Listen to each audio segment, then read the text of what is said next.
Welcome back, everyone. We're going to continue our chronological coverage of the Darrell Brooks trial in Waukesha, Wisconsin, with all of the downtime and the breaks trimmed out to keep things moving along. While I've shared plenty of clips and covered this case extensively on the channel from on a lot of background things, this is really the first time we've ever presented the trial straight through in this format. And if you find that this coverage is helpful, please don't forget to like the video and subscribe to our channel. All right, guys. Well, today we're going to start on day 2 of the trial, October the 7th. The first witness up is going to be Erika Patterson, the on-again, off-again ex-girlfriend of Darrell Brooks. Oh, and today we also get his COVID results. So let's get to it. We are on the record calling State versus Brooks, 21 CF 1848. I have the state appearing by District Attorney Sue Opper, Deputy District Attorney Leslie Basie, Assistant District Attorney Zach Wichow, and I have the defendant Darrell Brooks appearing in person. I have the jurors coming in a little bit later today, but they usually come early, so I'm not sure if they're here. But I did want to make sure and ask if there's anything the parties wished me to address this morning. I don't believe there's been any new filings. I haven't seen any, but I did want to ask. Your Honor, from the state, we would just like to make a record with regard to the concern Mr. Brooks had yesterday about the juror that he believed he recognized from his initial appearance that may have made some type of hand gesture to him. I did not, unfortunately, write down the juror number. I know what the juror looks like, but I couldn't associate it on my chart. Do you recall the juror number? I'd be guessing. I think I know what it is, but okay. I don't want to be correct on that. But we can have the civilian bailiff provide us with that information. I don't know if we want to have that juror come out just to confirm. I know that the juror told the civilian bailiff who informed the court. Our concern is we certainly don't want Mr. Brooks to keep raising issues with regard to specific jurors, and we start using those alternates up. So I guess I'd prefer it to be on the record that that juror was not at the initial appearance. I know that the three of us were at the initial appearance. There was an older woman who did, I ended up talking to her during the proceeding. She was not the juror that was described yesterday or that I saw yesterday with the clothes that Mr. Brooks indicated she was wearing. So I just really would like that to be put on the record that that juror, in fact, was not at the initial appearance, and have her come in, provide her name, and do that. Or the juror number, not her name, her juror. Okay, just in case you're not aware, the day before, Brooks had accused a juror of being someone who had flipped him off in the gallery on his initial appearance in court. He brought that to their attention, and they were going to check into it. So that's what basically they're talking about here. Happening at the initial appearance, there was a woman that one of the deputies spoke with and warned her. It's my understanding that woman may have been in the gallery on Monday and was warned about behavior then. I have issued an order. She is not allowed back in these proceedings because of that. I believe we know her identity, and I can tell you with certainty it is not our juror. So, and if there's anything else, any other requests, I don't think it's necessary to bring that juror out, given that record. But I will certainly do that if the state feels, or Mr. Brooks, that that's important for their understanding or confirmation at this point. Yeah, and I think what would be important is to note if her pool number is the first 41. Mr. Brooks actually was in court on day 1 of jury selection, I know for a fact. I'm in looking at my notes, it's unclear to me if he was present at any time in day 2 of jury selection. I know he was in day 1. So his claim that he was unable to see the juror at the time, obviously if it's a juror from day 1, he was able to see her because he was in court with her. So that would also be something, I guess if we could establish that she was part of the first 41, then I think the record is clear that the defendant was in court when the first 41 were brought out, and therefore he could have objected at that time. I will get confirmation of the number, and we'll go from there. Any requests as relates to that, Mr. Brooks? Before I get to that whole issue, Your Honor, if I may, I would like to state for the record and would like the record to reflect that I personally don't identify by that name. I am here as a third-party intervener in that matter, appearing as an authorized representative for my client. I accept for value, in return for value, all the charging instruments in this matter and make my exemption available for discharge of all obligations and charges connected with this case. I do not dispute any of the facts in the charging instruments. Your statements are noted for the record, sir. All right, as to the issue of the juror? As far as the issue of the juror, I was maybe briefly present when the first wave of jurors were brought in. I didn't recall really being in here long enough to really get a look at the jurors coming in because I was removed at that time. Actually, either they were coming in or shortly after they were brought in, I was removed. I definitely was not present for the second and third wave. I was in the other courtroom, so I can't see the jurors from the other courtroom on the monitor, so it wouldn't possibly be that I would have seen the juror that I was referring to yesterday. Understanding that that may very well be true, my recollection is you were removed pretty quickly due to an interruption early on. I don't have my notes in front of me as to when you were brought in or not, but I am advising you that I was able to confirm with others, including law enforcement, that the juror that you suspected was the woman who made an inappropriate gesture toward you at the initial appearance. They are not the same individuals. I've been able to confirm that. I know the identity of the woman who did what you said, and it is not this juror. Is there any way that I can be sure of that? Do you want to have juror, I think it might be 41, I don't want to guess, but I can bring that juror out when the jurors get here and we can have her under oath testify that she was not at your initial appearance or any of the proceedings in this case. I'm able to do that. That would be helpful, Your Honor. All right. Can we check to see where they're at and if they're here? And if so, to have that juror brought out. It's probably best we have a record of that juror number with specificity in any event. Your Honor, the only concern I would have, obviously, we may know that there's one person at initial appearance who made a hand gesture. I just wanted on the record that if there was a second person, it's not the juror that's impaneled in this case. I'm not aware of another. Nor am I. Your Honor, if you... I'm not interrupting, am I? Give me 1 second.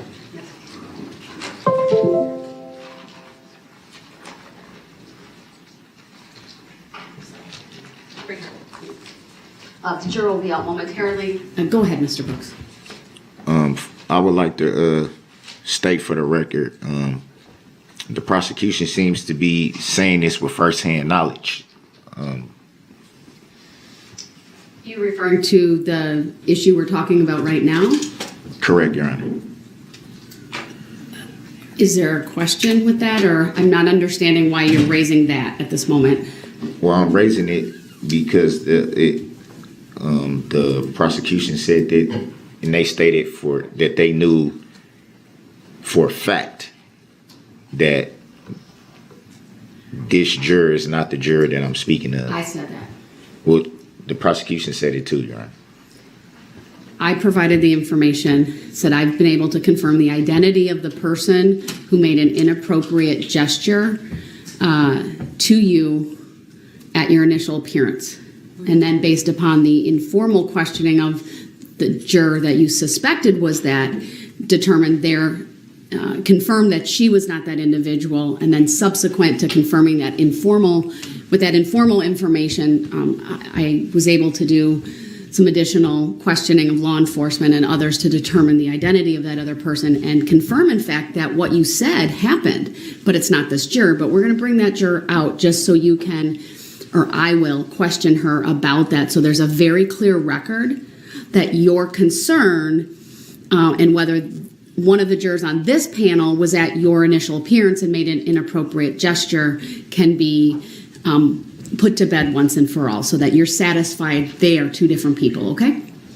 Thank you, Your Honor. All right. Do you want to take over?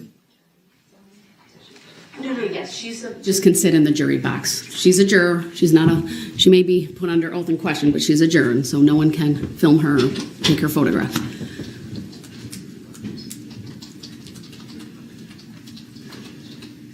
Go ahead. She can just sit in one of the spots in the jury box. All right. Good morning. You can have a seat. I just want to put on the record, this is juror number 41, and you are not in trouble. We just have had an issue come up, and we wanted to make sure we all had accurate information. At any point in time, did you attend any of the proceedings in this matter regarding Mr. Brooks? No. Were you ever at the initial appearance for Mr. Brooks? No. All right. State have any follow-up based on that? No, Your Honor. Mr. Brooks, any follow-up based on what I've asked this witness, or what I've asked this juror, sorry? No. All right. Thank you. Thank you so much. And I'm going to wait till she's back out of the courtroom, because there's a hallway behind me, and then ask a follow-up.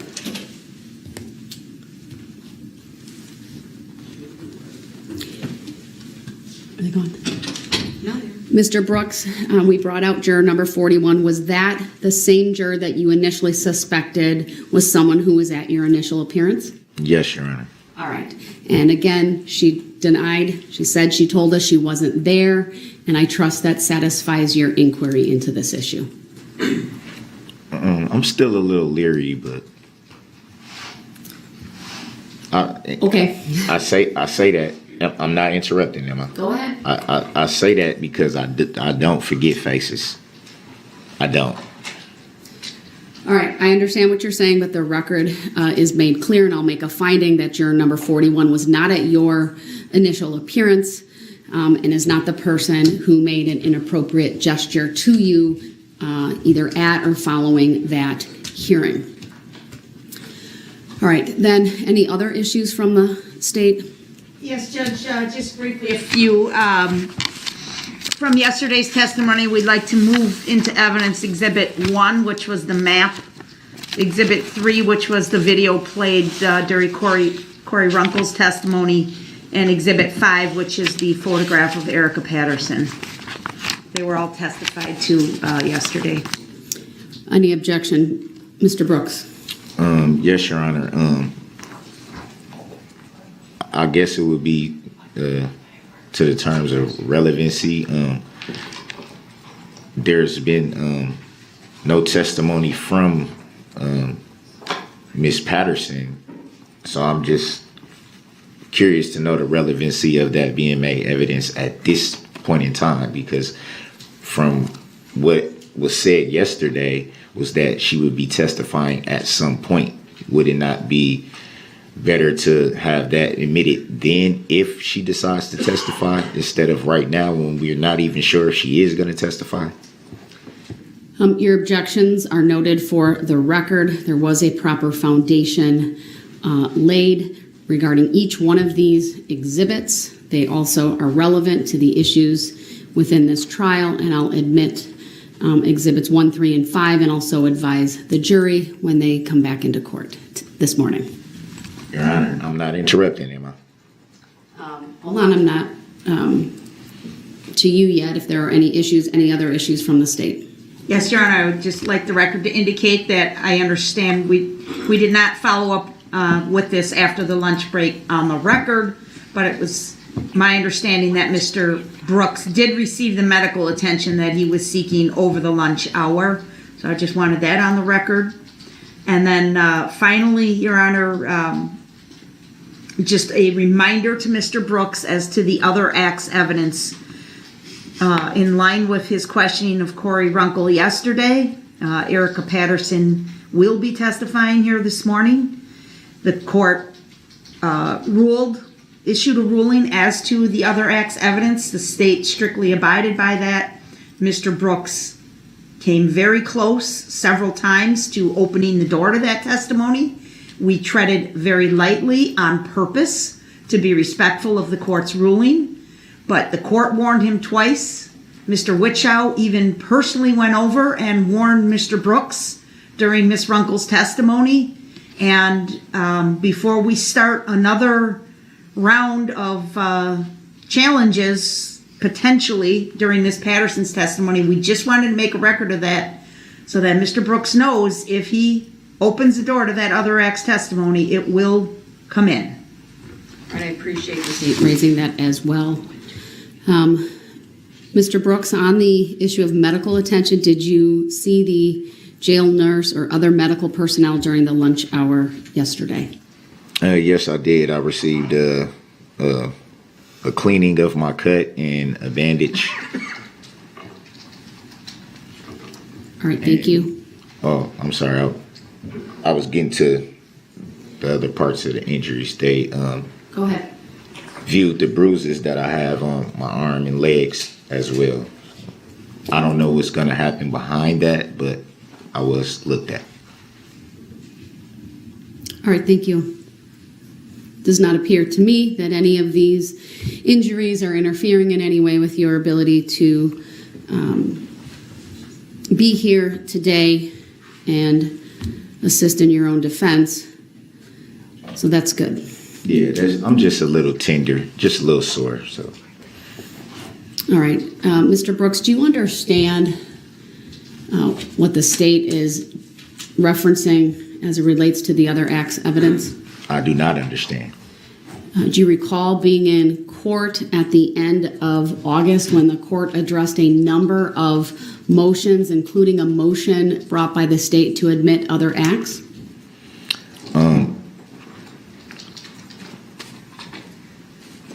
And with all respect, Your Honor, this whole process is very, very new to me.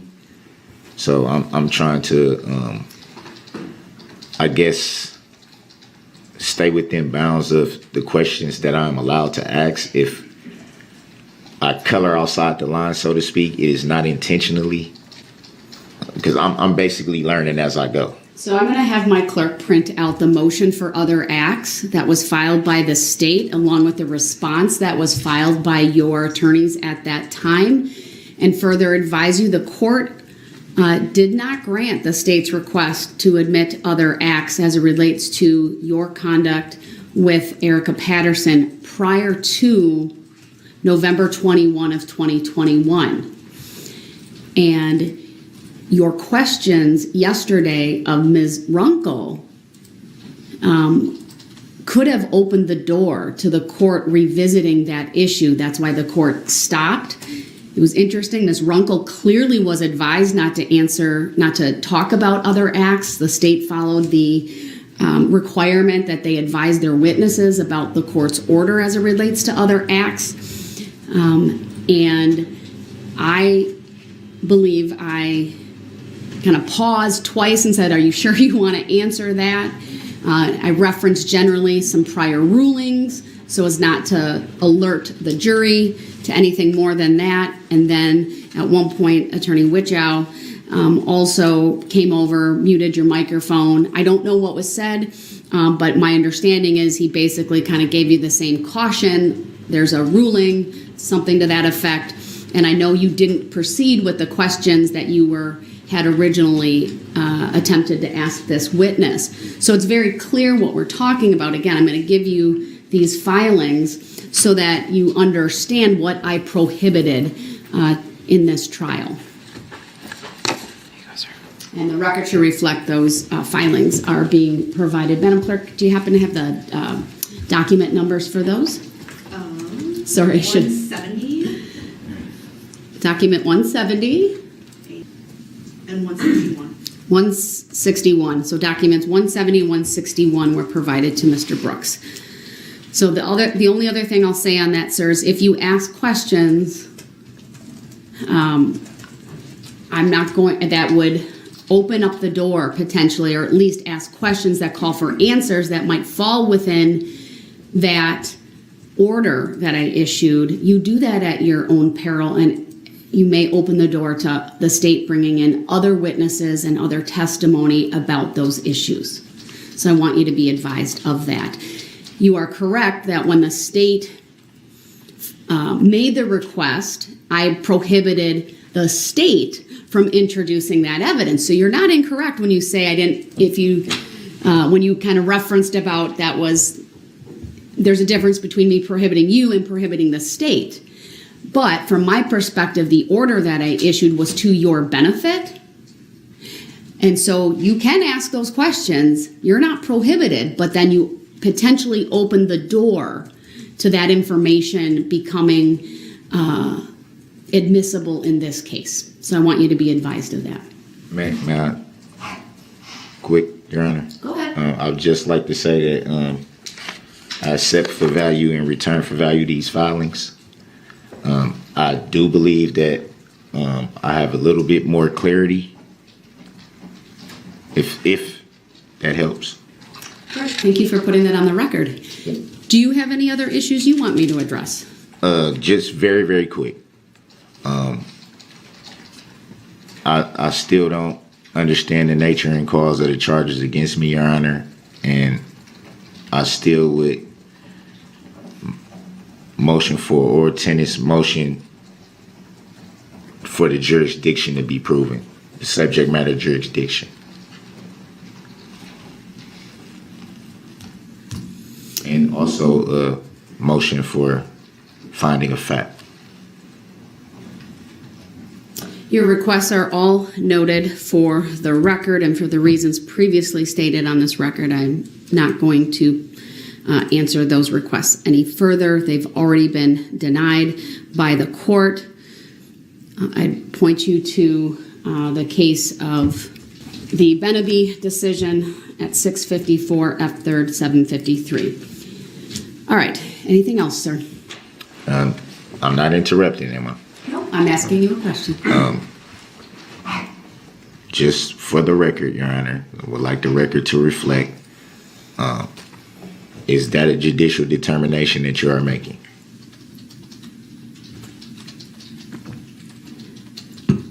Your Honor, Mr. Brooks, the record speaks for itself. I've made my decision. We're moving on. All right. With that, then, state have a witness available to be called.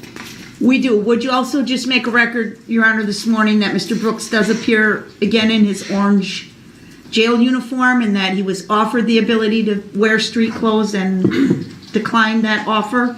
Also, he does have appears to have all of his discovery materials at the table with him. Yes, thank you. I should make a record of that as well.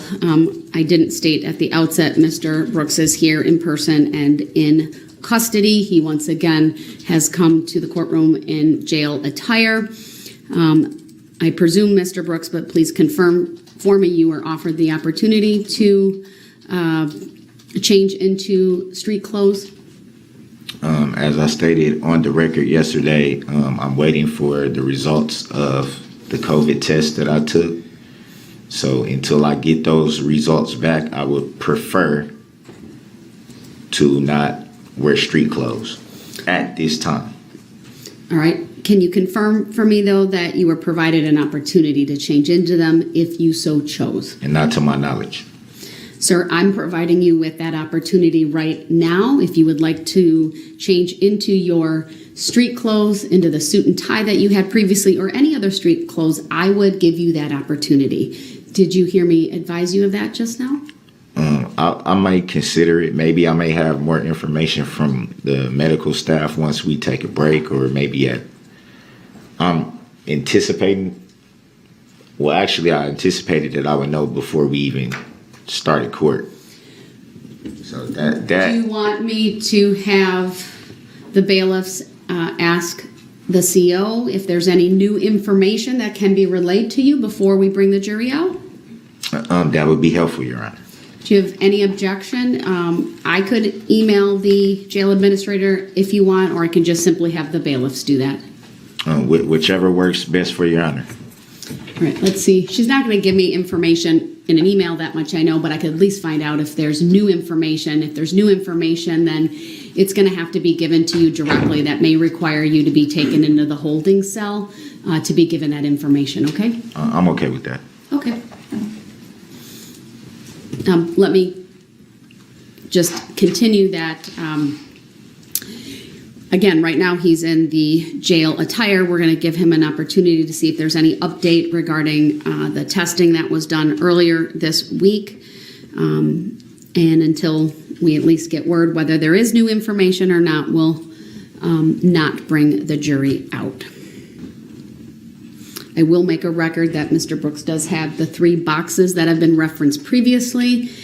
I see the objection sign. I see the selected statutes that the court provided to him previously, and I see he has a number of papers in front of him. So he looks as if he's prepared to participate meaningfully today. May I say something real quick for the record, Your Honor? Sure. I did bring these boxes up. I have not had the time to go through everything in there. As you can see, it's a lot. That's putting it minimal. A lot. So I have not had the time to go through everything that's in there. I'm winging it, Your Honor. Deputy Wittig, any new information? Yeah. All right. Well, can you provide that? Well, let me just see. We'll just do it. All right. Conviction documents.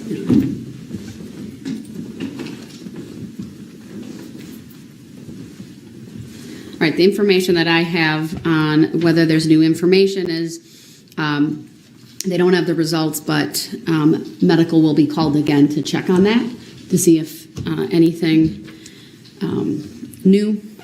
Any new information is available, but as of right now, there's not. I also was advised that you were offered 3 times to have street closed by Officer Gabor. Just want to make a record of that. See, there's another lie. He just got caught on the record. All right, then, Mr. Brooks, we don't have apparently new information. I intend to just continue then, okay? Really quick.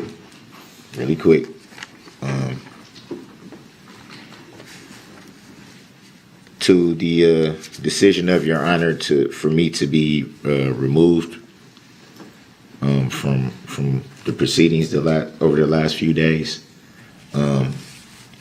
That was used from the Illinois versus Allen, right? Correct. I also had cited to a case that I believe is on point, although not binding on this court. I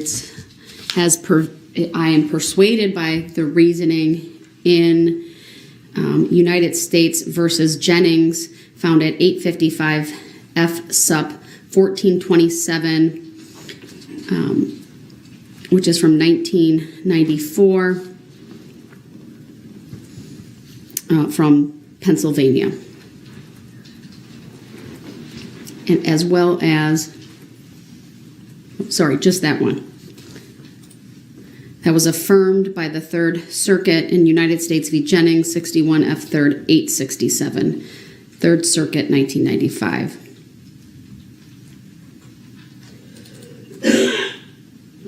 So the first decision I referenced was a federal district court decision, and then the Third Circuit decision. Let me know if you need those citations again.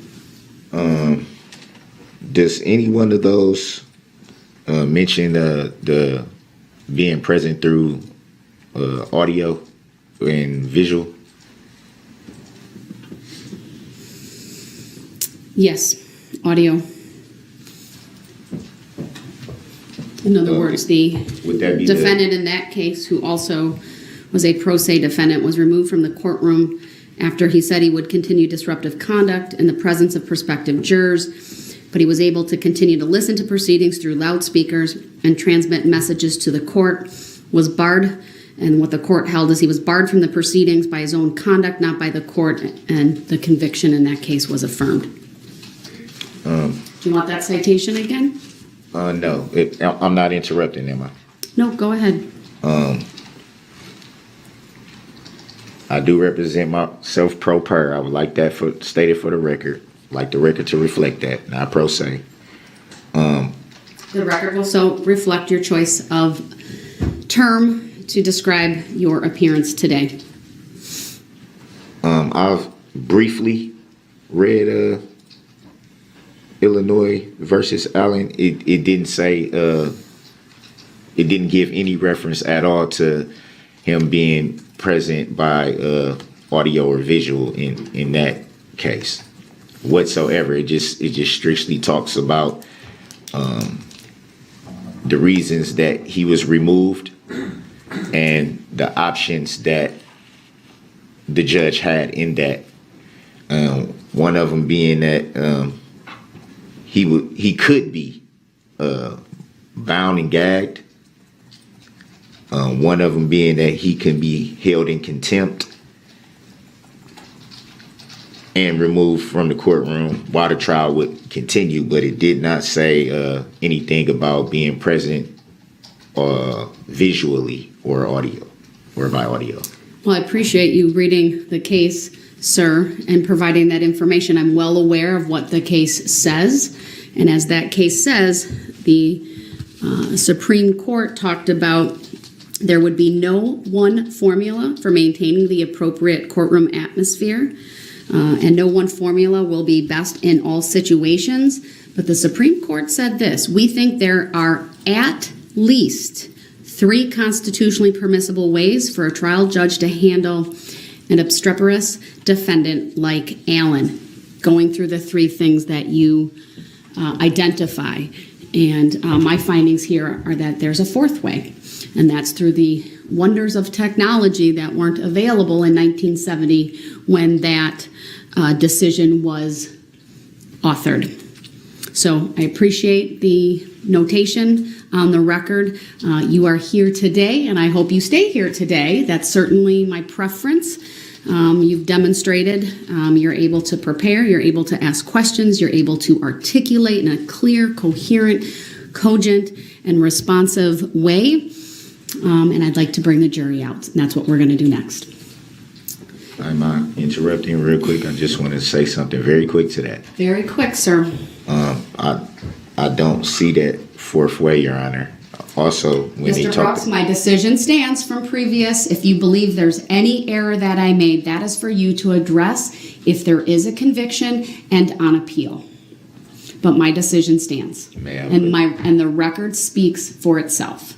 May I put on record that I intend to appeal that judicial decision, Your Honor? Understood. You may appeal as you deem appropriate. Thank you.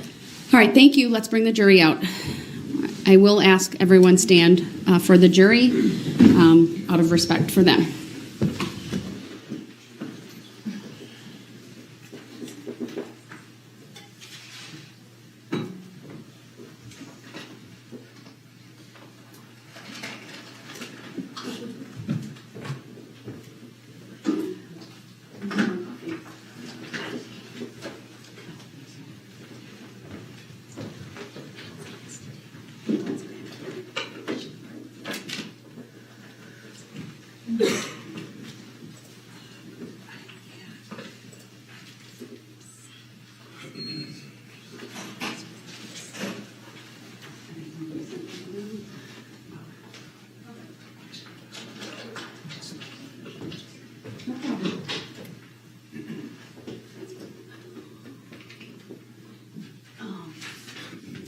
Teresa, I'm going to send you an email. It'll just be easier. Just send it to I don't know.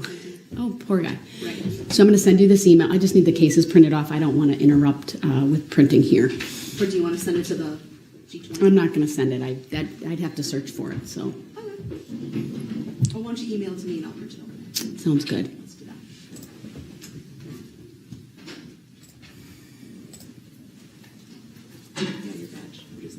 Why did he sit back I down? will print the email.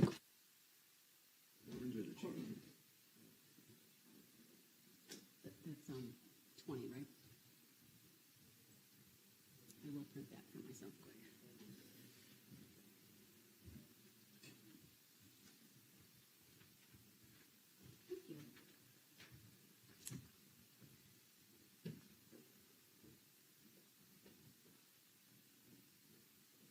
Okay, so the next witness is Erika. Be seated when you come in.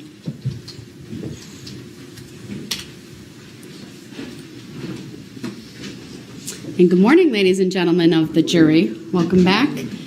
Have a seat, and I'll make sure you all, looks like you all have your writing materials to take notes if you so choose. For the record, I have received exhibits 1, 3, and 5. With that, the state may call its next witness. Thank you. The state calls Erika Patterson.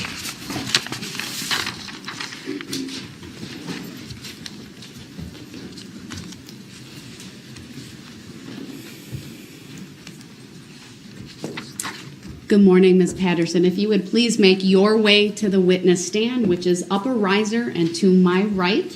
When you get there, please raise your right hand. My clerk, Teresa, who's standing over here, will swear you in. Do you solemnly swear that the testimony you're about to give shall be the truth, the whole truth, and nothing but the truth, so help you God? Yes, ma'am. Thank you. Have a seat.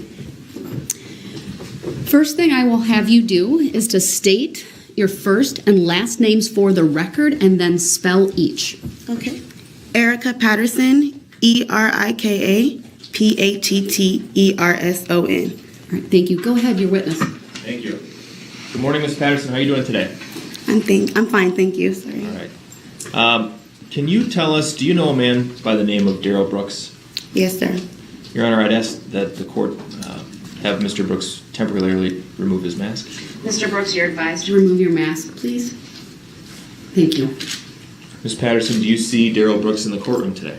Yes, I do. Can you tell us where he's sitting and what he's wearing? On the left side, and he's wearing an orange shirt and a mask. I'd ask the record reflect that the witness has identified the defendant. The record will reflect that this witness has identified the defendant. Can you tell us how long you've known Darrell Brooks?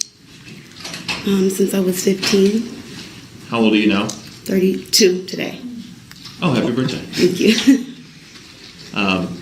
What's the nature of your relationship with Mr. Brooks? We have a 15-year-old daughter together. Okay. In what state did you meet Mr. Brooks? Reno, Nevada. And when did you come to Wisconsin? Last year, 2021, June 13th. Why did you come to Wisconsin?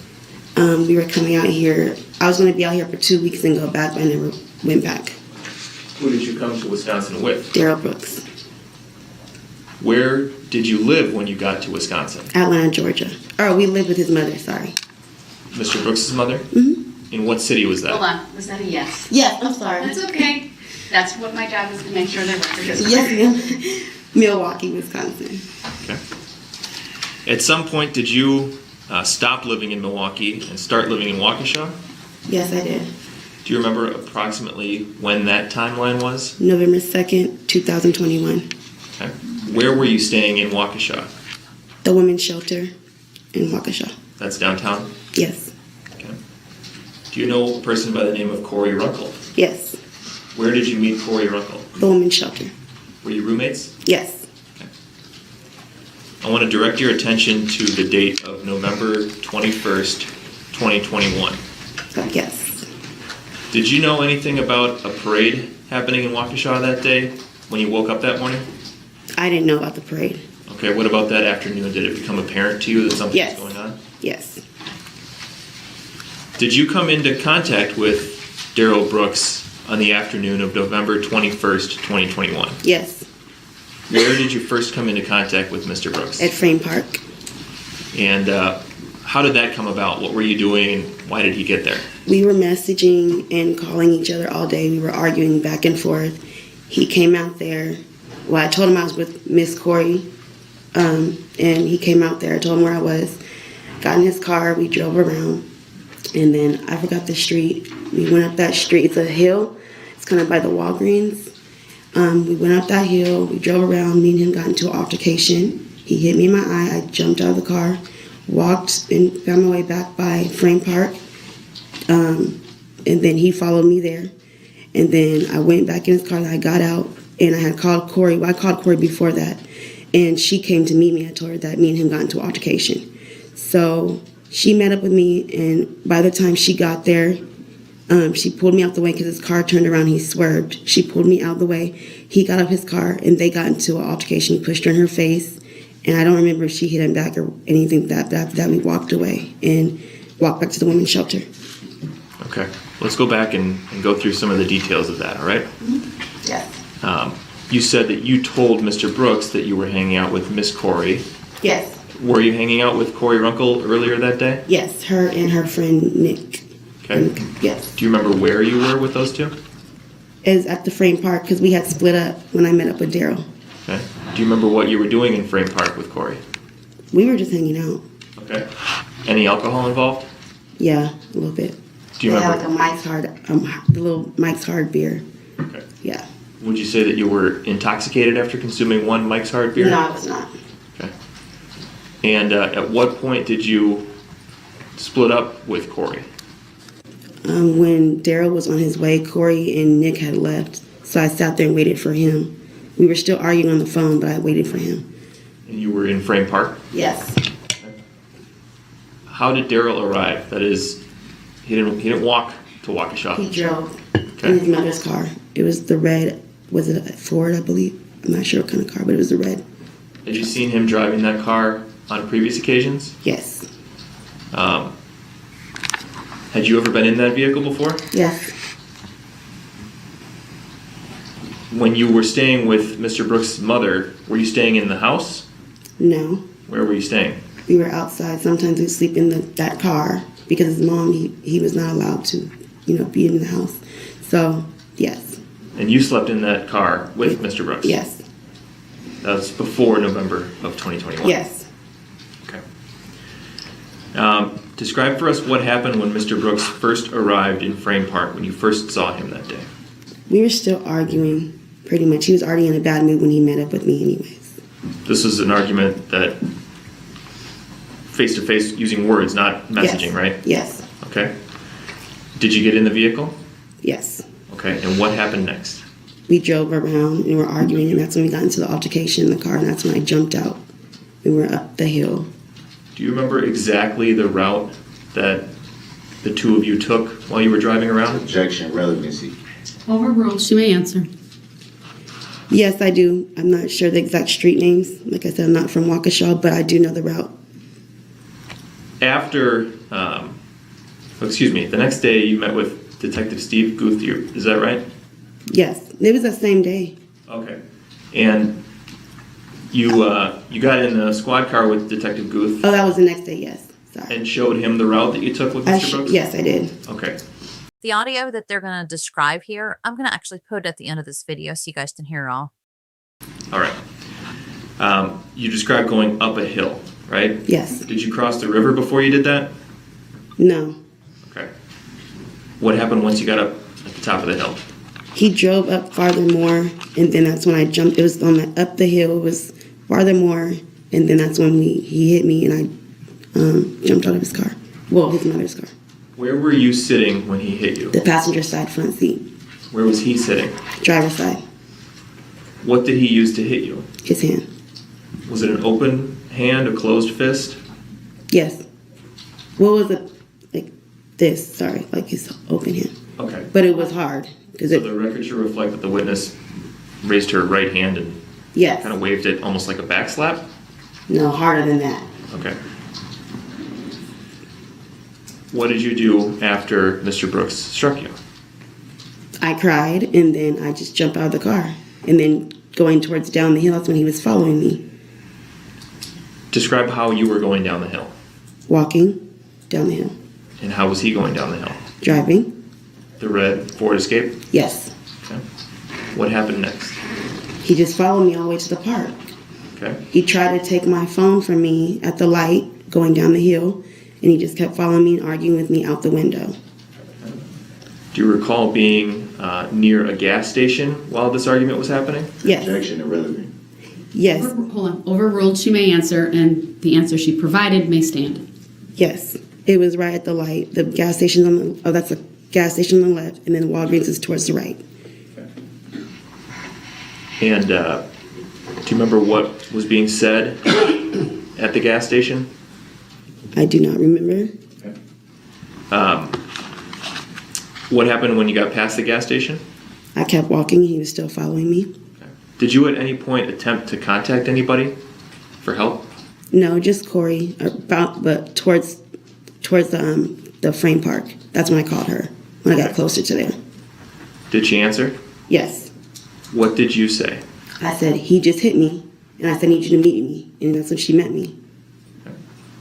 Where did you go? I walked past Frame Park, and I went, I met Corey, and I got into his car and then got back out, and I met Corey at White Rock School, I believe it is. When you say his car, you're talking about who? Darrell Brooks. And were you familiar with White Rock School at the time? Did you ever No. been there before? No. You just know that from That's talking what about this this- afterwards? Yes. What happened when you got to White Rock School? That's when because I had got there, got back in his car, talked to him, got back out. Corey had met. She snatched me out of the way because he swerved his car when he made a U-turn, and then that's when he got out of the car and they were arguing, and he hit her in her face, and then I think she pushed him back. I don't recall. And then I was trying to split them up at the time. After that, we just kept walking and went to the women's shelter. Who's we? Me and Miss Corey. Madam Clerk, could we please have the state's rear table projected for the witness?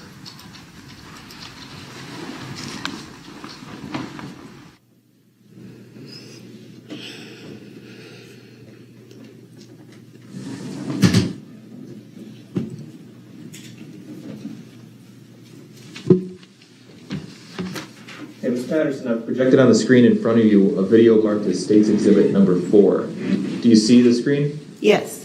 Have you seen this video before? Yes. What does it depict, or what's in this video? What are we going to see here? You're going to see me walking, and you're going to see him turning the car back around and Corey meeting up with me in the altercation they had. Does this video accurately show what happened in front of the White Rock School on November 21st of 2021? Yes. Move Exhibit 4 into evidence and request permission to publish. Any objections? Yes, we haven't even played the video. How do we know what's even in the video at this point? Can we see the video before it is admitted into evidence? Your objection is noted. The foundation has been laid. Exhibit 4 is received.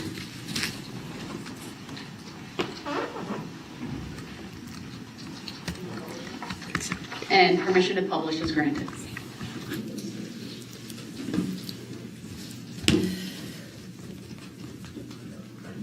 Can we also shut off the I think it's the Polycom system that's Oh, taking yeah, up we the certainly screen? can. Yep.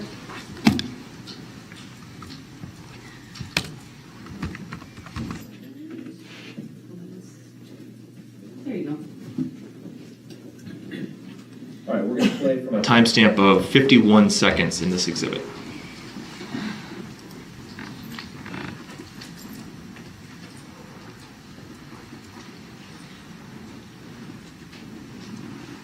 And actually, can we pause quick? Paused at 1:04, and just to clarify, Ms. Patterson, we're going to watch portions of the video. We're not going to talk while it's playing, and then when it's paused, I'll ask you questions, okay? Okay. All right, let's resume at 1:04.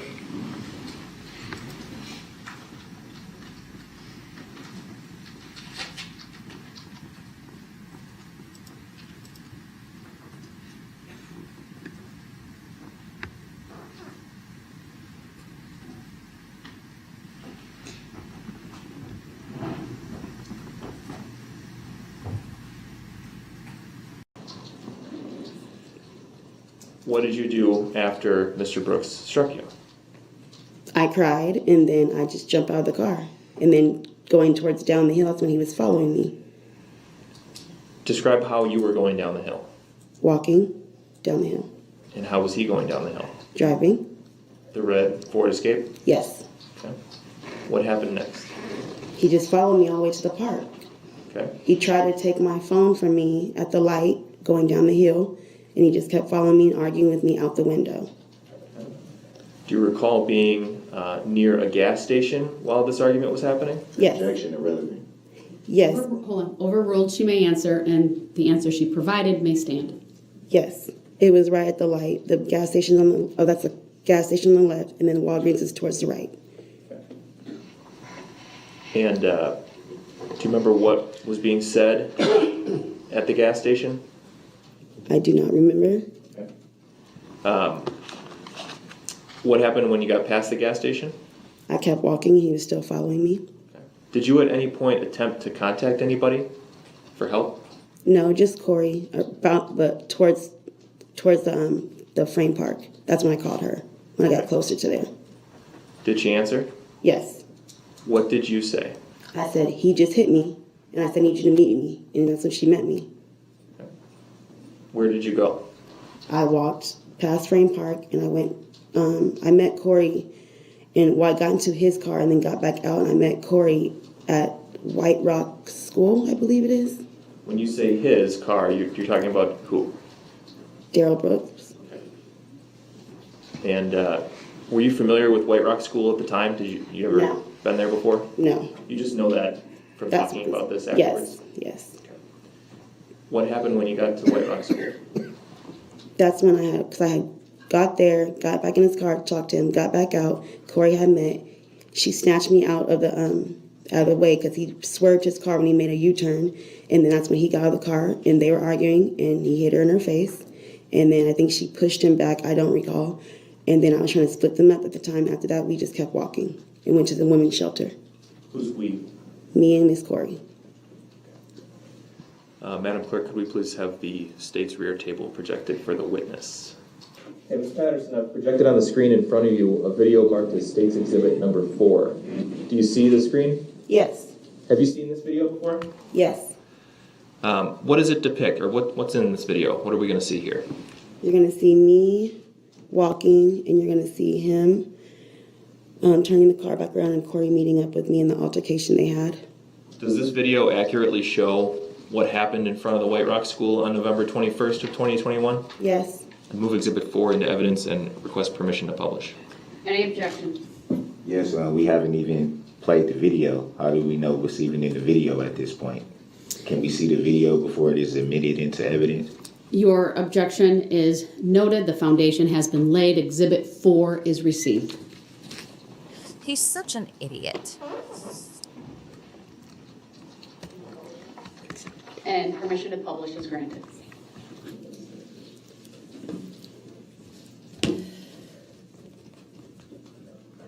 Can we also... Shut off the I think it's the Polycom system that's taking up We the certainly screen. can. Yep.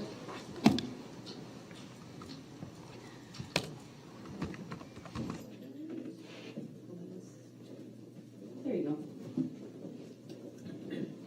All right, we're going to play from a... Timestamp of 51 seconds in this exhibit.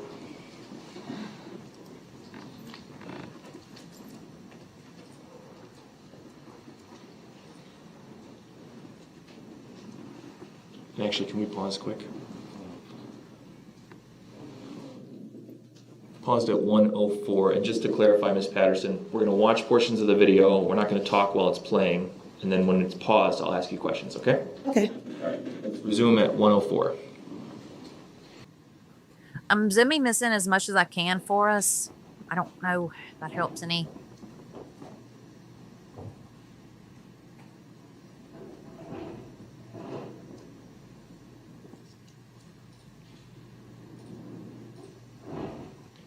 Let's pause. We've paused at 1 minute and 37 seconds. Ms. Patterson, who did we see in the video there walking? Me. Okay. And we saw a red SUV, right? Yes. Who was driving that SUV? Darrell Brooks. Was there anybody else in the vehicle at that point, to your knowledge? Nope. Okay. Let's resume playing.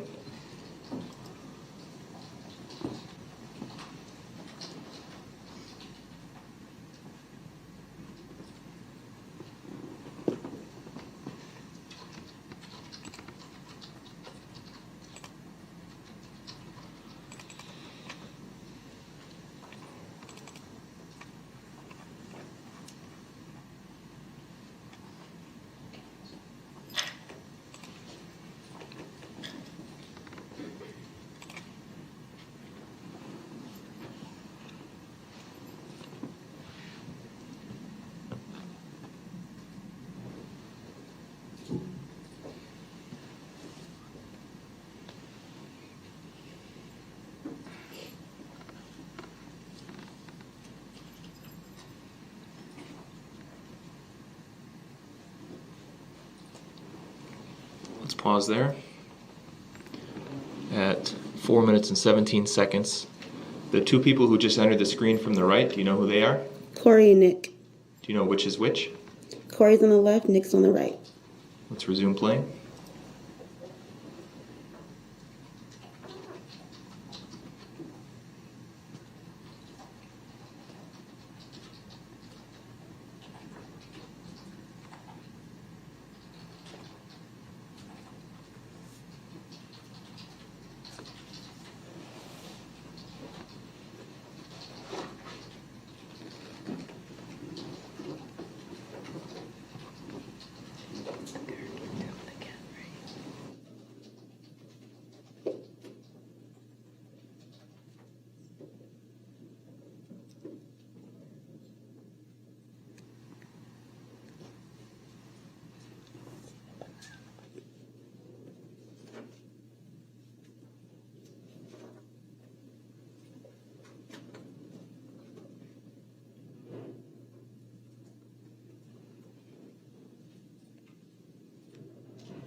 The sign seems to be blocking Erika here, but her friends just met up with her, it looks like. And then you can see Brooks pull up again.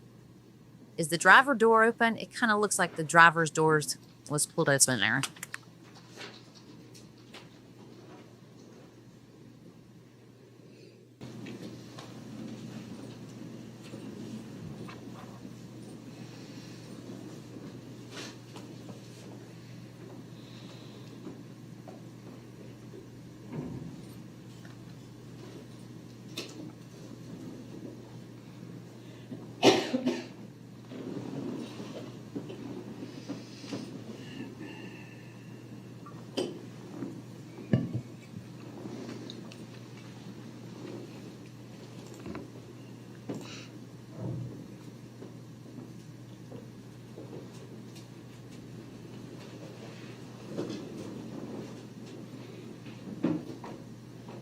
And we can stop it there at 6 minutes and 54 seconds.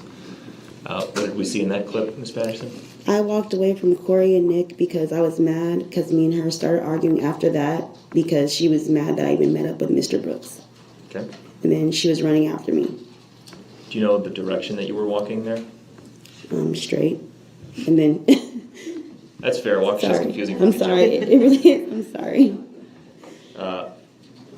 Towards downtown or away from? Towards downtown. Sorry. And where did you go after you walked off the screen here? I just kept walking until they followed me, and then we made a left. I'm not sure which street it was, but we made a left. We didn't know, yeah. We just made a left turn and went straight towards the women's shelter. Before you turned off of the street you're walking on here, did you have contact with a police officer? Yes, we did. Okay. And you spoke briefly with that officer? Yes. And then where'd you go after you spoke with that officer? Then we left. That's when we made the left across the street and went towards the shelter, women's shelter. At the moment when Mr. Brooks left the little physical scuffle that we saw there and got into the driver's seat, how would you describe his demeanor? He was angry. Okay. How do you know that? What was he saying or doing that led you to believe that? Besides the fact that he was arguing the whole time and he hit me, he was just mad. He just left very angry. He just drove off fast. He was mad they called the cops. You don't recall any specific things that he said at that point? No. Do you recall what kind of shoes he was wearing? I do not. Do you remember meeting with detectives after this and saying that he was wearing blue slides? I don't recall that. Okay. But I'm sure I did. Can we please pull up for the witness only?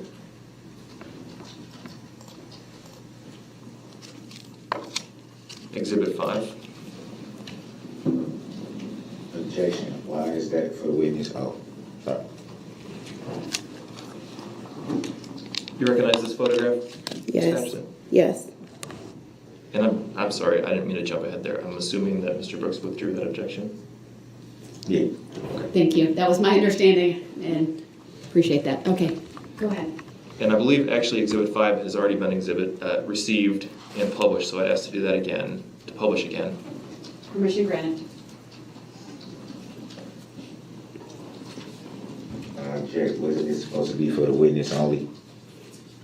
The exhibit's previously been received, and the state requested permission to publish it once again, and I granted that request.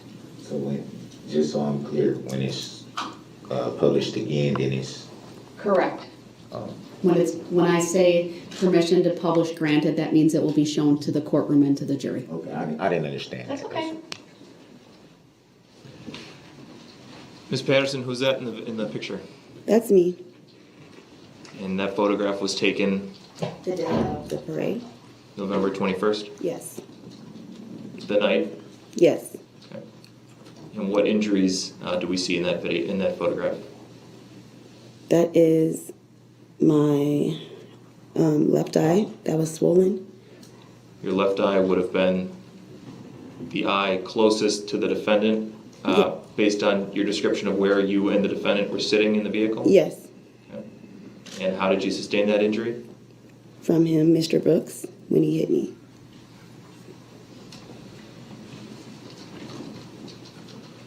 I think I got it. Ms. Patterson, did you consent in any way to being struck in the face? No. That's all I have for this witness. All right, thank you. Mr. Brooks, do you have any questions for this witness? Yes, I do. First of all, good morning Good morning. and happy birthday. Thank you. Yeah, he's a real Romeo. You stated that you were hanging out with your friend Miss Corey on the day of this incident, correct? Yes. Would it be fair to say that you were hanging out drinking? Yes. Would it also be fair to say that you occasionally drink too much? Objection, colleagues. Sustained. Would it be fair to say that, well, let me back up. What were you drinking? A Mike's Hard beverage.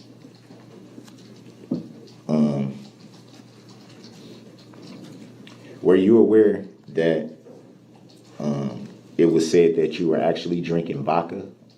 No. Objection. Hold on. When there's an objection, I need to rule on it first, okay? Yes, ma'am. Sustained that mischaracterizes the previous testimony. Next question. So it would be fair to say that you were drinking. Yes. Would it be fair to say that you were a little intoxicated? I was not. I have a feeling that he has ridden her in the past just like this. Like he knows how to push her buttons, and he knows that this is a sensitive topic with her possibly, or maybe he's made her believe that she drinks too much. I don't know if she does or not. She might, but obviously you can just tell she's upset by it. I mean, forget the fact that he's a pothead. I don't know if he drinks or not. I've heard he doesn't, but he's a pothead. But she can't drink and have any fun. It's like he just makes her feel guilty for it. He's gaslighting her. How much did you drink that day? 1 of the Mike's Hard alcohol beverage. And around what time of the day was that? I don't remember. Was it shortly before meeting up with the alleged defendant, or was it sometime before? It was before. Did you have anything to drink after? No, I did not.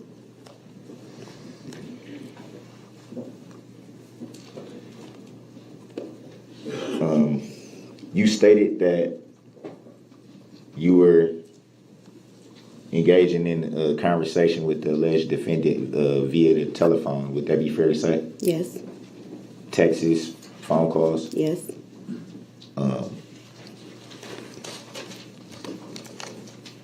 Were those texts and phone calls of what nature were they of? Me and Mr. Brooks were arguing throughout the day. In the texts and phone calls? Yes, we were. If there were, if the conversation was argumentative, why would you agree to meet up with the alleged defendant? I do not know. Do you recall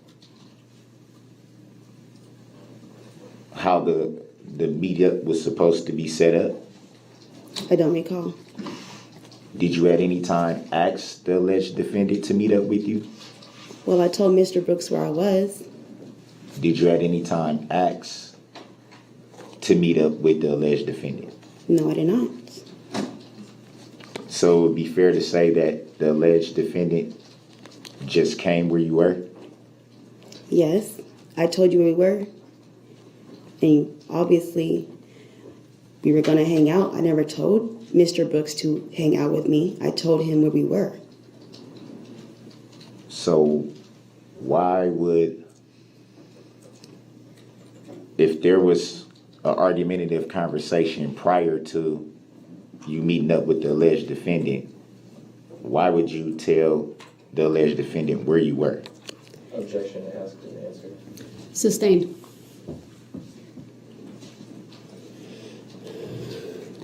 You just stated that you really don't know the city of Waukesha. Would that be fair to say? Yes, So how would you know exactly where you were? because I was with Corey and she's familiar with this area. Would it be fair to say that Corey overheard these conversations between you and the alleged defendant? Yes, she was my roommate. She heard every conversation almost. When you say every conversation, what would that When refer to? when she was in the room with me, when I was always talking to her. So it would be fair to say that you were engaged in conversation with the alleged defendant before you even left the women's shelter? Yes, And those argumentative conversations continue into your hanging out? yes, Would it be fair to say that that's what led you to drink? no, Would it be fair to say you were drinking because that's what you wanted to do? yes, Is it true that one of the rules and requirements of being at the women's shelter is no drugs and no alcohol? Would that be fair to say? yes, but when I was drinking, it was at Frame Park. I was not at the women's shelter. Would it be fair to say that you knew you had to come back into the women's shelter at some point that day, that they have a curfew? Yes, and I made it before curfew. See how he's degrading her right here? And she's so defensive. It's like he has probably done this to her their entire relationship. Let me back up a little bit. You did state that part of the rules and requirements for being in the women's shelter is no drugs and no alcohol, correct? Yes, it was not in the women's shelter. That's not what I'm asking. It's part of the requirement and rules of the women's shelter, no drugs, no alcohol. Yes, I'll object, asked and answered twice. Sustained. Next question, Mr. Brooks. Is there any type of drug and alcohol testing at the women's shelter? I don't know. No, No, or you don't know? I don't know. Would it be fair to say that if it was found that you were engaging in drugs and alcohol, that you might have lost your place at the women's shelter? I'll object. I don't see how this is relevant. Sustained. Next question.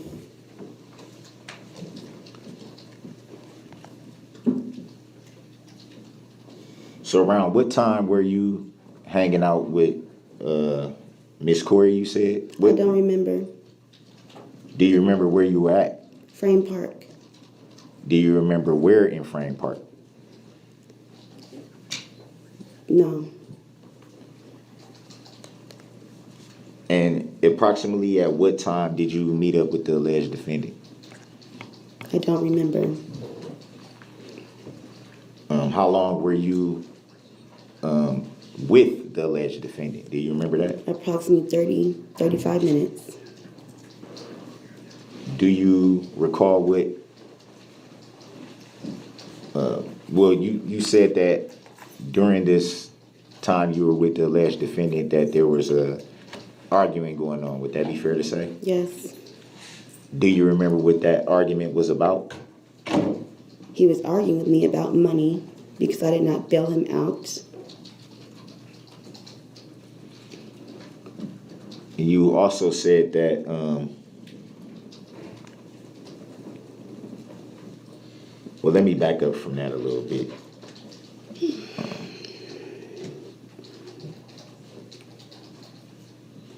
If you knew that the conversation was becoming volatile, why did you still meet up with the alleged defendant? I don't know. To your knowledge, did the alleged defendant know anything about the city of Waukesha? Yes. And what did the alleged defendant know about Waukesha? He told me, Mr. Brooks told me that his first child's mother lives in Waukesha. Do you know that to be a fact? No, that's just what Mr. Brooks told me. Are you aware that the alleged defendant in fact has no mother of any child that lives in the city of Waukesha? Objection. If Mr. Brooks wants to testify, he should do so in a different stage of the trial. Sustained. You don't need to answer that. Yes, ma'am. Other than what you can recall about what the alleged defendant told you that they knew about Waukesha, how did the alleged defendant meet up with you in the location that you gave? Mr. Brooks already knew where Frame Park was. Mr. Brooks previously had been to Waukesha plenty of times before. He's told me that. And when was that told to you, and what conversation? Was it that day? Before that. I'm not sure which day it was. I just know he knows about Waukesha.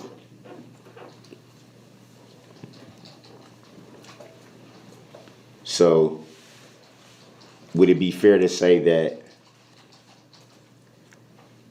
when you told the alleged defendant where you were, that the alleged defendant knew exactly where you were? Yes. And how would the alleged defendant know that? Because Mr. Brooks already knew Waukesha. He knew exactly where to go. Did you at any time give directions where you may have been? How could I give directions when I barely knew Waukesha myself? Is that a no? That's a no, sorry. That's okay. Thank you. So, if you barely knew Waukesha yourself, where did you get the information of where you were from, where you were at the time of the conversation via telephone? I left the women's shelter with Corey, and she knows that location. She told me what Frame Park was. I didn't know the name.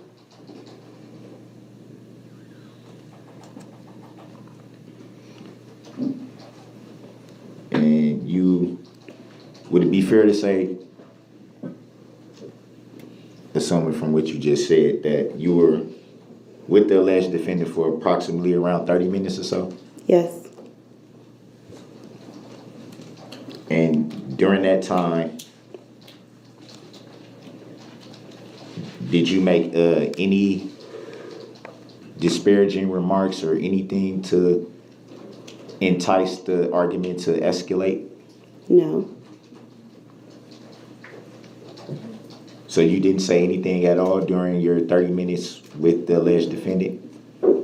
No, because I was crying the whole time because Mr. Brooks was yelling at me, arguing with me. So you said absolutely nothing at all? I was crying the whole time. Did you say anything? No.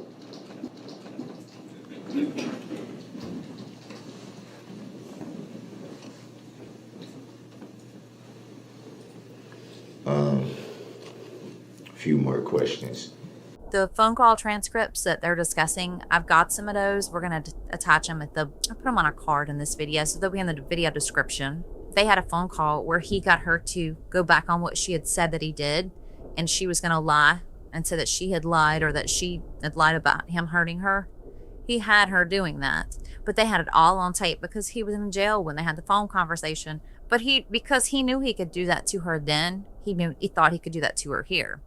I think he's surprised that she's actually testifying against him.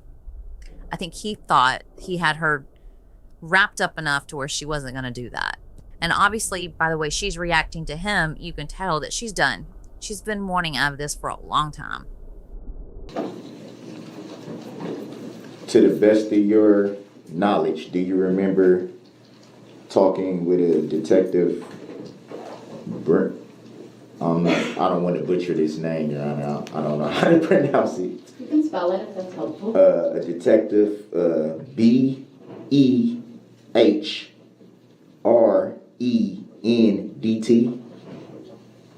Detective Barrett? Is it a detective or an officer? It says detective, Your Honor. Okay, ask your question. Do you remember speaking with that detective?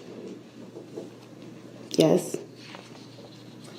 Do you remember what you reported to that detective? I don't remember.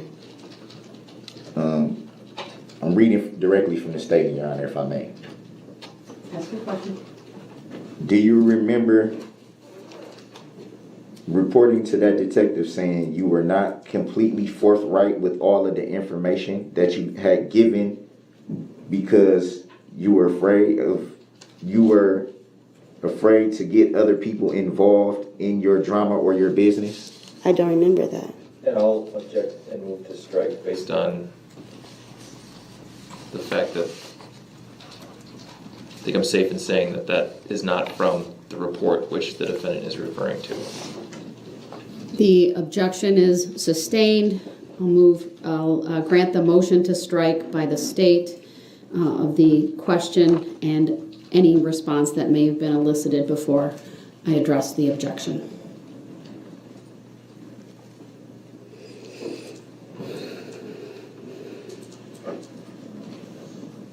Your Honor, quick question on that. I'm reading directly from the report.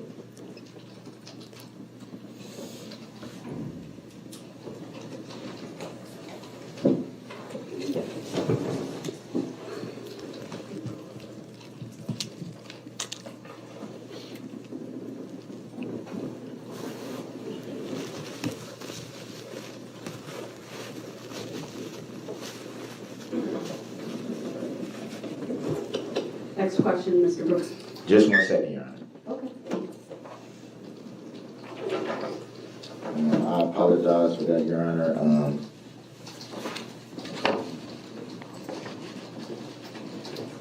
Do you remember at any time speaking with Officer Guth? Yes. And do you recall on what date that was? November 21st. Do you remember what you reported on November the 21st? That me and Mr. Brooks, I met with Mr. Brooks at Frame Park. Me and Mr. Brooks got into an altercation. You hit me. I jumped out of your car and I walked and met my friend Corey. You followed me. And then after that, Nick and Miss Corey, they called the police officers, and then you drove off.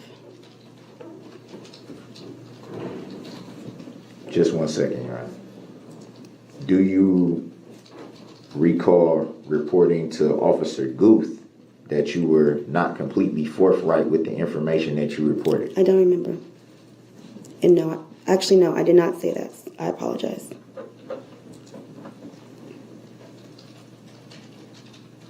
So reading from what was reported to Officer Guth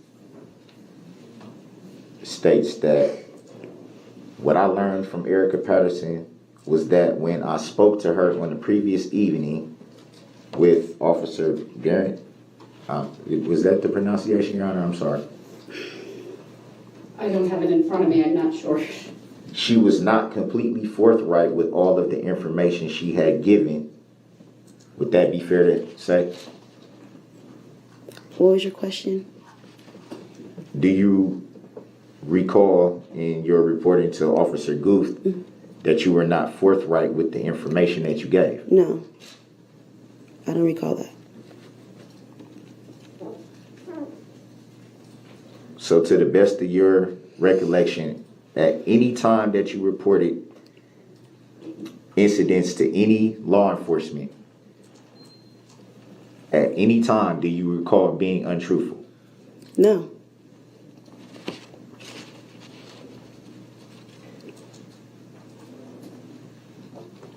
So do you remember the date and time of the first incident that you allege? I don't remember the time, but it was November 20th. Do you remember what time of day that may have been? I just said I don't remember. Do you remember where you were at? Brain Park. So would it be fair to say that both alleged incidents that you are alleging happened at Frame Park? The second incident on November 21st did not happen on Frame Park. We were driving around and he hit me. What I'm asking is where you were at when you met up. Frame Park, yes. That's not what you just said. Yes. That's how Mr. Brooks knew where Frame Park is. He already knew Waukesha area in the first place. Same park? Yes. Do you remember where you were at in Frame Park? No, it was in the parking lot. The first side of the parking lot. Kind of by the baseball field, I think that is. If that is the baseball field. Do you recall who you were with? Nobody. I was with Corey on November 21st, and the first day on November 20th, I was by myself. So it would be fair to say that you went to the park alone? Yes. I met up with Mr. Brooks intentionally on the 20th, yes.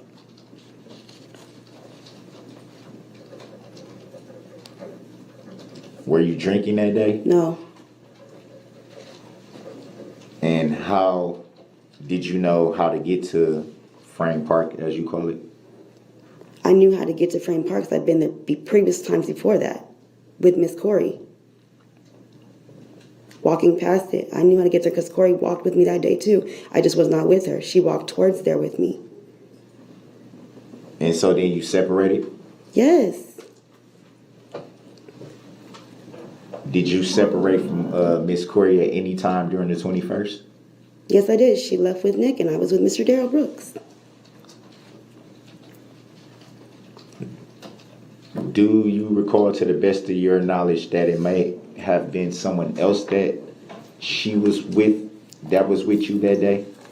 She was by her. Which day? Are you clarifying? Which day? November the 21st of 2021. She was with Nick that day. The entire day? Yes.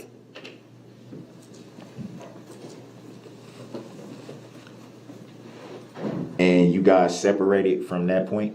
Yes. Would it be fair to say you guys separated after hanging out and drinking? Mr. Brooks, under 906.11, sub 1, sub C, you need to move on to a new topic. You've been over this multiple times. It's been asked, it's been answered, and now it's under my authority under 906.11, sub 1, sub C, you need to move on.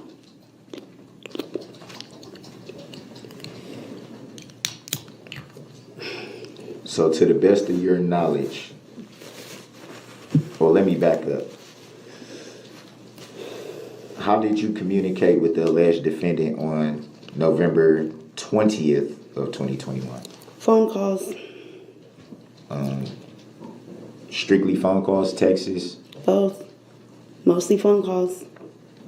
Do you remember what was said in those texts and phone calls? Same conversation we had on the 21st. He was mad because I wasn't giving him money from not bailing him out.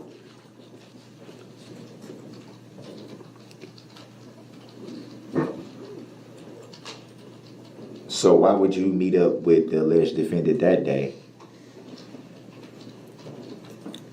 Because I just wanted to. We have a 15-year-old together. I mean, I was always going to talk to you then. Do you remember if there was any agreed upon meeting up that day? Yes, By you, by the alleged defendant? both.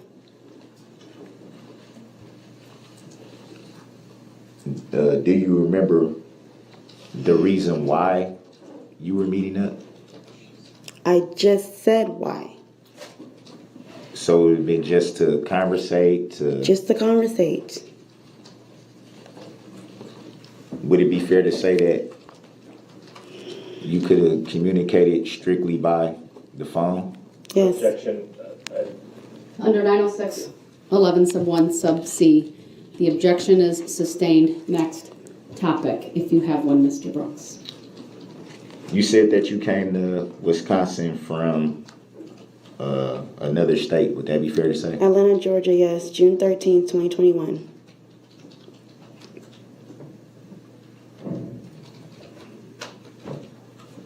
And why did you leave Georgia? We were coming out here for 2 weeks, and I never went back. Can you state why you never went back? Number one, I came out here, I didn't have money. Number two, I had no way to get back. And you were always, Mr. Brooks was always physical. So at any time were you ever offered money to go back to Georgia, or did anybody at any time ever? No. Did anybody at any time ever lend any help to help you go back to Georgia? No. Did you, to the best of your recollection, did you want to go back to Georgia? Objection. Sustained. Next question, please.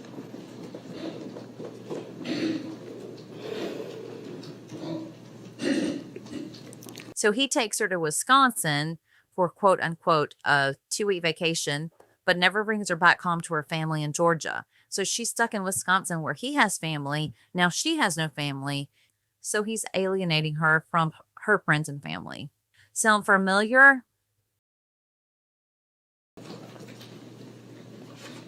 So why didn't you file a report with law enforcement on November the 20th after you alleged that you were abused? Because I've been dealing with it for so many years, I just didn't do it. I don't see what this has anything to do with this case.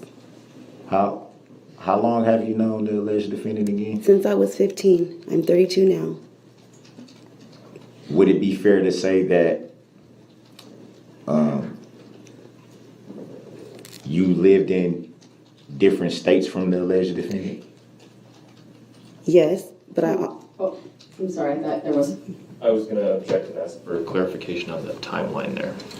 I'll sustain the objection, rephrase the question. I was going to get to that, Your Honor. Would it be fair to say that during the duration of the time knowing the alleged defendant that the majority of that time you did not live in the same area or state? yeah, off and on. I met Mr. Brooks in Reno, Nevada. I moved out of Reno, Nevada in 2017 to Atlanta, Georgia. I moved Mr. Brooks throughout. I've known him throughout, back and forth, off and on.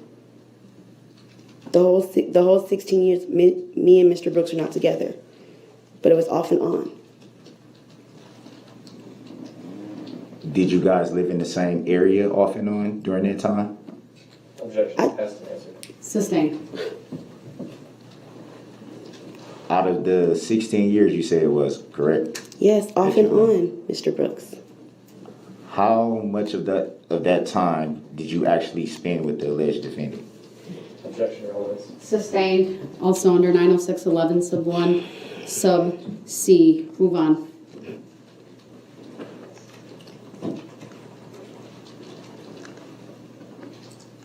At the time of this alleged incident, were you and the alleged defendant in any kind of relationship? Yes. And were you a couple? Were you just co-parenting? Or what was the nature of the relationship is basically? We were together. I wouldn't have came to Milwaukee, Wisconsin if I was not with him. So it'd be fair to say that you were in a committed relationship? Yes.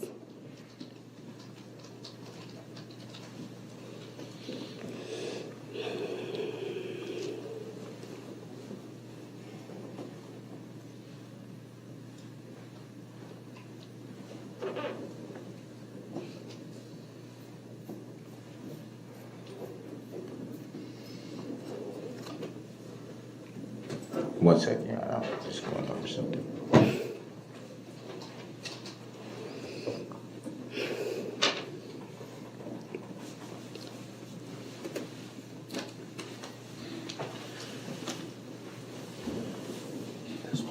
Would it be fair to say?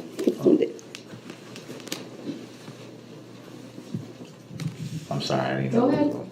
No, there was a water bottle being provided. Oh, okay, I'm sorry.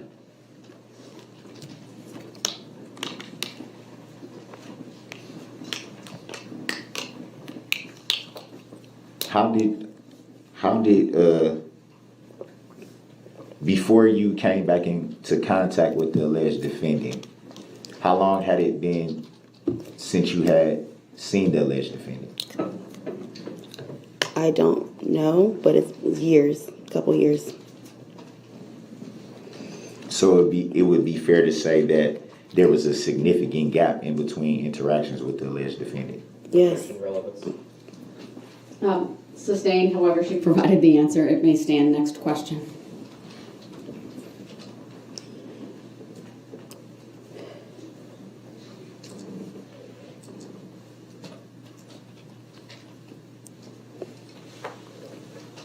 So during your time, approximately how long were you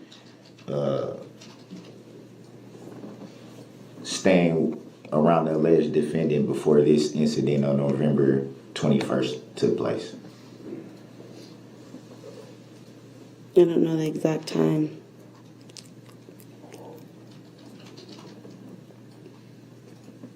I just answered your question. I don't know the exact time. Were there any separations or gaps during that time? Objection, relevance. Sustained.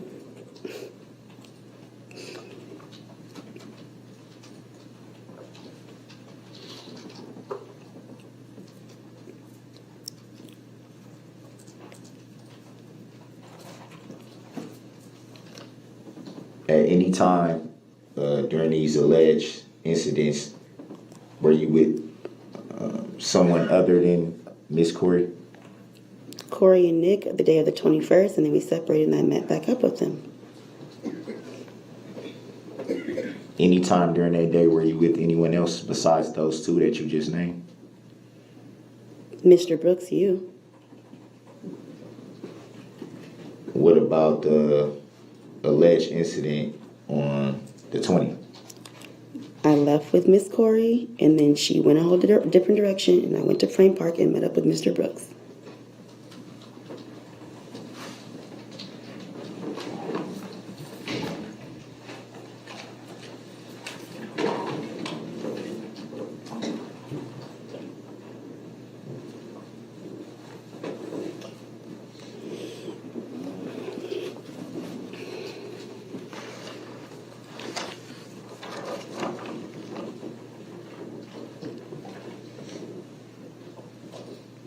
Just 1 second, Your Honor.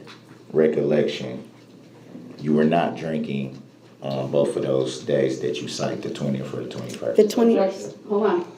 Mr. Brooks, under 90611, I'm stopping this cross-examination. You've asked the same question, multiple questions, multiple times, and at this point, I'm going to declare that the opportunity to cross is now concluded. I didn't know that was the same question, Your Honor. Mr. Brooks, it's been asked and answered multiple times. So with that, I'm going to turn to the state to see if they have any redirect. Just some brief clarification. Go ahead. Thank you. Ms. Patterson, after the parade incident, which took place after the video we saw, right? Yes. Okay. You remember meeting with Detectives Jessica Barron and Steve Guth that night? Yes. Okay. And you gave a statement to them that night, correct? Yes. You gave a second statement to Detective Guth the next day. Is that accurate? Yes. Okay. So let's talk very briefly about that first statement, the night of the 21st, the night of the parade incident. Yes. You told them about an incident that had happened between you and the defendant on November 20th, is that right? Yes. And you also told them about an argument that you had had with the defendant on the 21st, is that right? Yes. But you left out the part about any physical violence on the 21st, is that accurate? Yes. And then when you met with Detective Guth for your second statement, Yes. on the 22nd, that's when you confirmed that there had been violence with Mr. Brooks on the 21st. Is that right? Yeah, yes. Well, they seen my eye on the 21st when they came, so I did let them know about the incident on the 21st. I did. The next day, I let him know about the incident on the 20th. Is what happened. Okay. All Yes. right. Thank you. To make it better. Sorry. Good. That's all I have, Judge. Thank you. Thank you. You may step Thank down. you, Your Honor.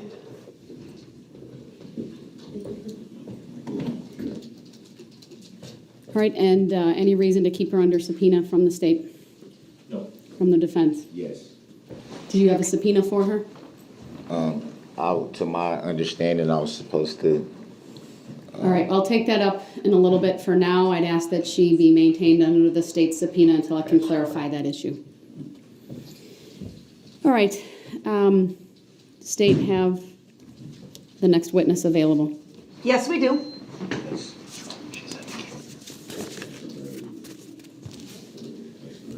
Mr. Brooks, please. Before the next witness comes in, if my ladies and gentlemen of the jury want to take a quick moment to stand.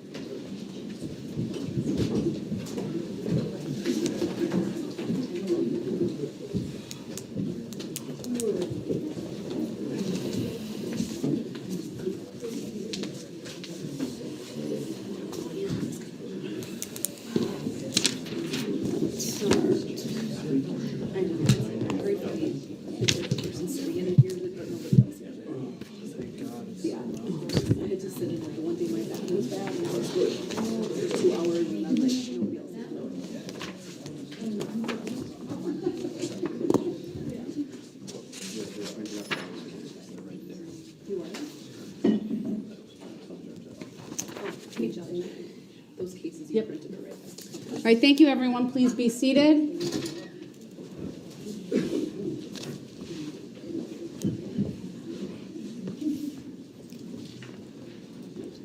Do you think he thinks the judge can hear him mumbling right here?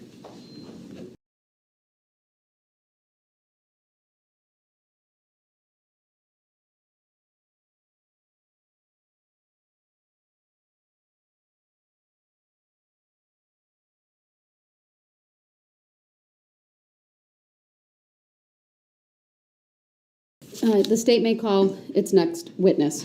The state calls Detective Steve Guth. All right. Detective, please make your way to the witness stand. When you get there, please remain standing. Raise your right hand, and my clerk, Teresa, will swear you in.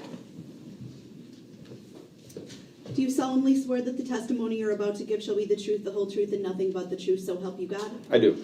Thank you, sir. Please be seated. When you are seated, if you would please state your first and last names for the record and spell both. Detective Stephen Guth, Steven Guth. Thank you. Go ahead, your witness. Thank you. Detective, what do you do for a living? I'm a detective for the City of Waukesha Police Department. How long have you worked for the police department? 20 years. How long as a detective? 7 years. Okay. Were you working as a detective on November 22nd of 2021? Yes, I was. On that date, did you meet with a person by the name of Erika Patterson? Yes, I did. What was the purpose of meeting with Miss Patterson? I wanted to clarify her statement to me regarding a domestic related incident that had occurred. And as part of that clarification, did you get into a squad car with Miss Patterson? I did. And what was the point of doing that? I wanted to ride in the car with her since she was unfamiliar with the geography of the city, and so that she could point out to me specific directions on where she went with Mr. Brooks. Could we have Exhibit 1 up on the screen for the jury, please, and for the witness? Permission to publish Exhibit 1. Granted. I'll go over here for a moment. It's the rear laptop, correct? Yep. Laptop? And you said publish, right? Yes, please. All right. Just confirm that that's what you want? It is. All right, then permission to publish is granted. Can we zoom in on the top right corner of this exhibit?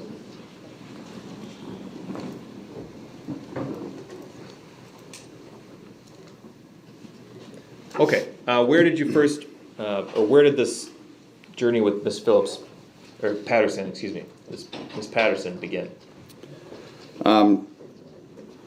Once I picked her up, we moved to Frame Park, and we parked in the area that's close to where that star is, where it says Frame Park. In the top right corner? Correct. Okay, and where did you go from there? From there, we traveled on Baxter. So the way that the frame park is here, can I touch the screen? Do we have the ability to let the witness touch and Yes. mark? Just let us know at what points we'll capture it, and then we can also print it at another location and if need be. So we met generally in that area that's highlighted now in yellow. And we traveled in this direction on Baxter. Okay, and then what? As we continued down Baxter, we got to this street called Buckley, and then from Buckley, we made a right turn and ended up on Carina. Let's go back up. Yeah, don't And move the let's- screen until we can capture it. Let's capture there. And we probably need to, Second, if you saw the little number counting the percentage, that means it's done capturing it once it stops. okay. Can we clear that now? Yes. And let's zoom out. We'll get that printed and we'll have that marked as 1A. Now, from where you left off there, after you made that right turn onto Buckley, can you draw on the screen where you went next? Yeah, so again on Buckley, we did travel down Buckley to Carina. And then on Carina, we made a left turn, traveling along the river till we reached Barstow. And then from Barstow, we made a right turn, traveling up northwest Barstow, all the way to the Barstow Hill, where it's highlighted in green there, up the Barstow Hill, and it's going to come off the map, but all the way up to Bidwell. Okay. And did she indicate at what point you should turn around? At Bidwell and northwest Barstow. Did she indicate where she went with Mr. Brooks after that? Well, she jumped out of the car at Bidwell and northwest Barstow. And what happened, according to Miss Patterson, at that point? At that point, she started making her way back the same path, back to Frame Park. Again, because she was unfamiliar with the geography, she just used the same route that she just went. Okay. Did she at any point mention a gas station on that route? Yes, she did. Do you see that gas station depicted on Exhibit 1? Yes, I do. Can you tell us where it is? Yes, it's the mobile gas station highlighted with a star, and I'll circle it in that area. Do we have a screen capture here? Yes. The screen capture has been done. When we get that color print brought to the courtroom, that will be 1B. Okay. And this map is you're familiar with Waukesha, right? Yes. This is an accurate map of Waukesha. Yes, it is. And the markings that you've put on the screen here, that's an accurate representation of the route you took with Miss Patterson on November 22nd? Yes, it is. Move Exhibits 1A and 1B into evidence. Any objection? Yes. The objection noted, it's overruled. Exhibits 1A and 1B are received by the court. That's all I have for this witness. Mr. Brooks, do you have any questions for this witness? Yes, I do. Go ahead. Is the officer Guth or detective? Detective. Sorry about that. Good morning, Detective Guth. Good morning. You've been in law enforcement for over 20 years. Would that be fair to say? Correct. At any time during your over 20 years of service, have you ever had any interaction with the plaintiff in this matter? Objection. Sustained.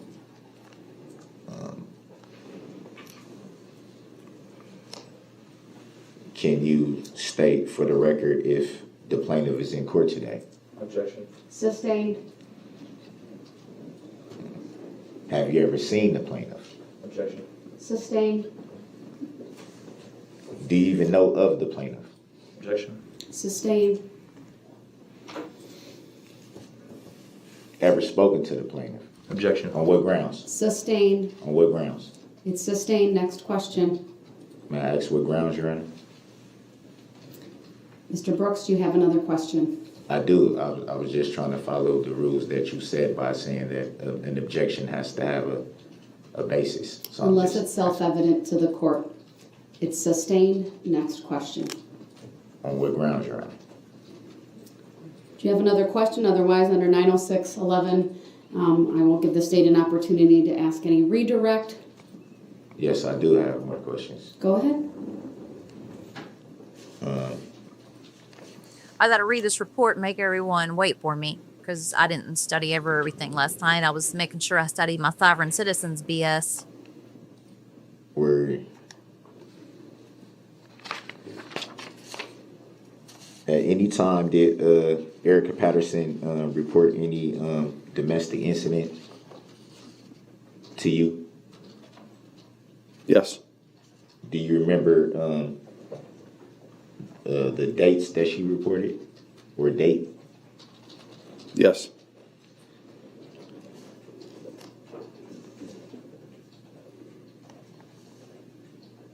At any time during that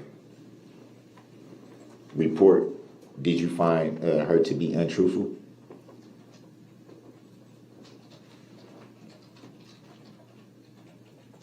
No.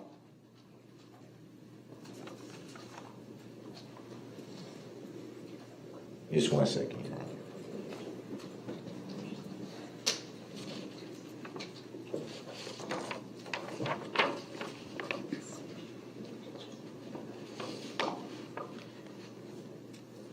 I'm reading from the narrative of your report, and specifically the part where it says, what I learned from Erika Patterson was that when I spoke to her on the previous evening with Detective Barrett, she was not completely forthright with all of the information she had given. Would that be fair to say? Correct.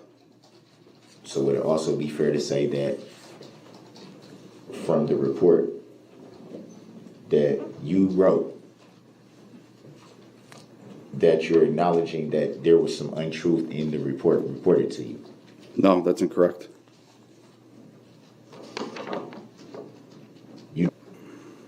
When I spoke to her on the previous evening with Detective Barrett, she was not completely forthright. You said what you learned was that she was not completely forthright. So is it fair to say that there was some untruth to the report?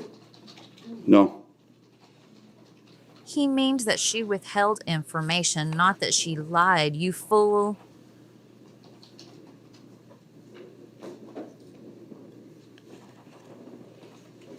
So why would that be in the report? For various reasons. The most common reason is that when domestic victims report crimes that happen to them, a lot of times they're very afraid of their abuser, and so they don't always give all details, because if they do give all details about what happened to them, they feel like they might have something happen to them in a future date from that same abuser. So would it be fair to say that you could have just stated what you just said in your report? I did state that. Not in the report. Is it fair to say that obviously you've been in law enforcement for a very long time? Is that a question? Would it be fair to say that it could have been reported in the way that you just stated, instead of stating in your report that there was untruthfulness? I didn't state untruthfulness in my report. If you further read into the report, I state what I just stated.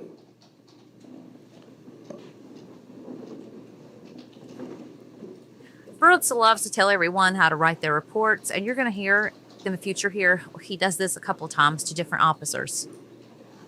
It's quite comical.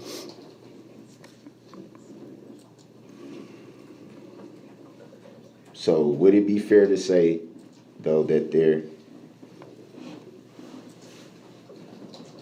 the information wasn't completely forthright?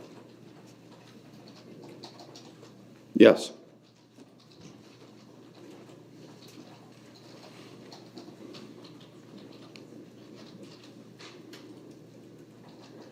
To the best of your knowledge, would it be fair to say that there was in fact only one incident? No.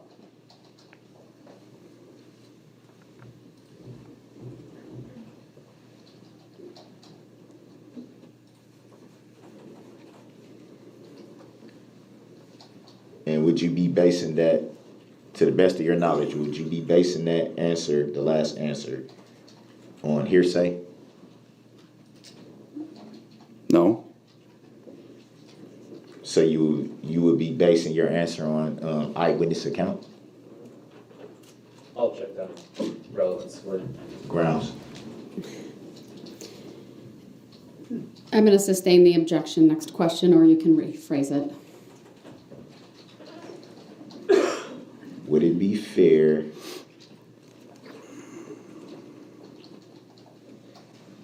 I don't know how I can rephrase that without asking it the same way, Your Honor.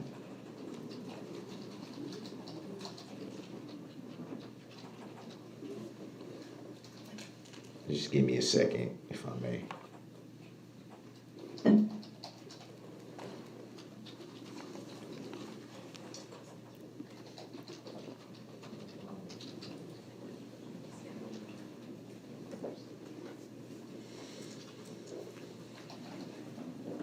At any time during your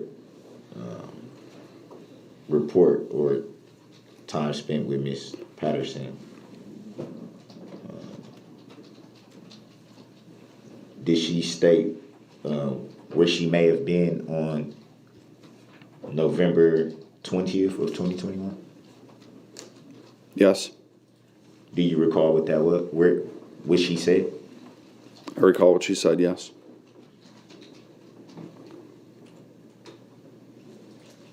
To the best of your knowledge, do you believe that she was being truthful? Yes. I'm just going to advise the jury that ultimately it's the jury's determination of credibility that matters. And you heard me read an instruction yesterday. That's obviously the instruction you'll follow ultimately in the jury room. To the best of your knowledge, do you recall any injuries on the first reported incident? Yes. Do you recall what they were? Yes.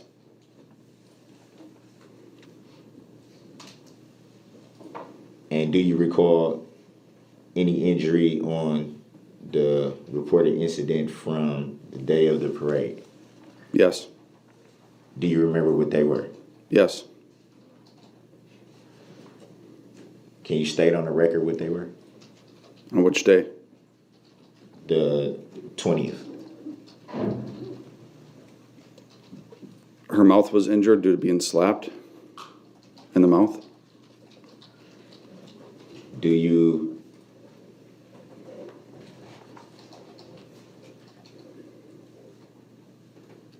Can you recall for any reason why that would not be in the report? It is.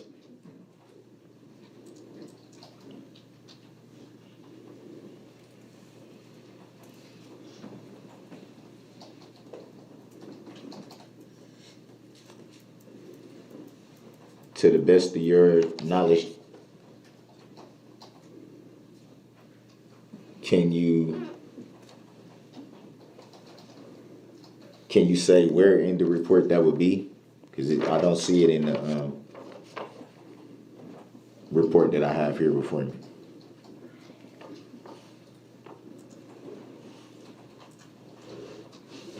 Are you asking me which report states that she was injured in the mouth?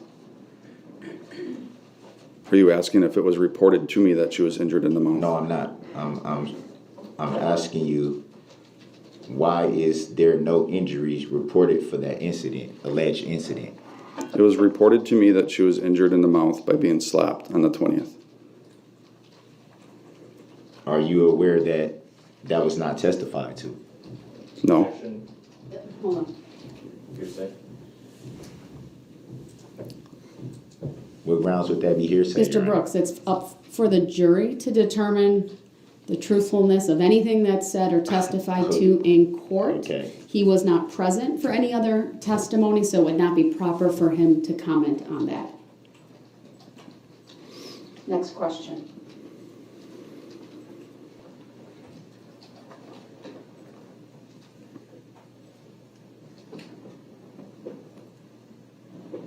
Would it be fair to say that the reported alleged incident from the 20th is very, very vague in your report? Would that be fair to say? And by vague, I mean there's literally 3 sentences. I don't have the report in front of me. If you're I have it in referring front to of me. vagueness, that's why I went back on the 22nd to interview her again to clarify information.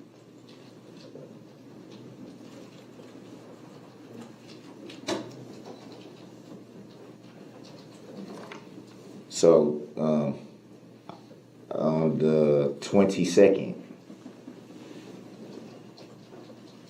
and this is your report I'm reading from, it says, due to the influx of information, we were unable to make sense of all the information. Would that be fair to say?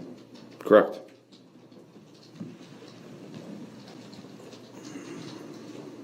So it would be also fair to say that that would basically state that there were some things you weren't sure about. Yes.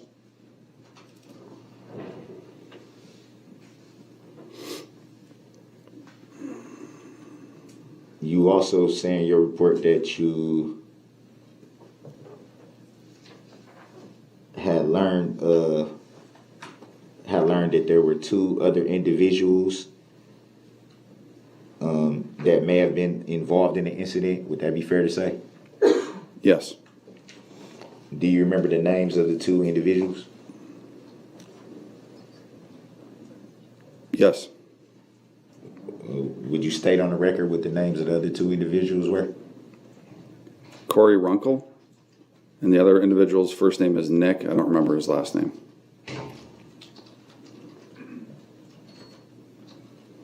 Did Corey Runkle in any way report anything about the incident to you? Not, Which incident? Hold on. Which incident are we talking about? From November the 21st of 2021. Thank you. With that clarification, are you able to answer? not to me directly. Do you recall if you had learned of any information about what Corey Runkle might have said to any other law enforcement? Yes. Do you recall what that was? Yes. Would you like to state on the record what that was that you may have learned? I learned that she was with Erika Patterson on the 21st, on November 21st, 2021, when Erika Patterson was involved with a domestic incident. She responded to help her friend. Do you recall of learning if Corey Runkle was with Erika Patterson on November 20th of 2021? I don't think Corey Runkle was with Erika Patterson on the 20th.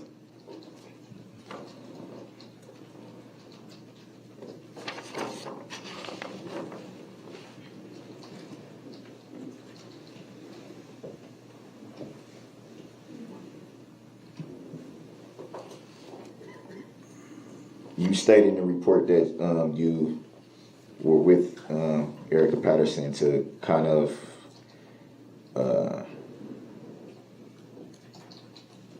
basically you took her on a drive to pretty much retrace her steps. Would that be fair to say? Yes.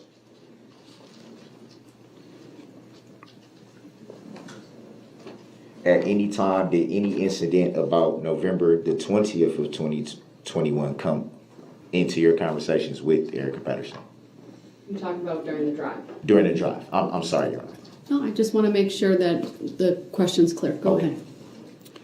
I believe we did talk about it, both incidents from the 20th and the 21st. Do you recall what was said? Yes. Do you recall putting that into your report? I recorded our conversation. I don't know if I put every detail of our whole recording in the report. In fact, I know I didn't. So not every detail from our recorded conversation is in that report. The report is a summary.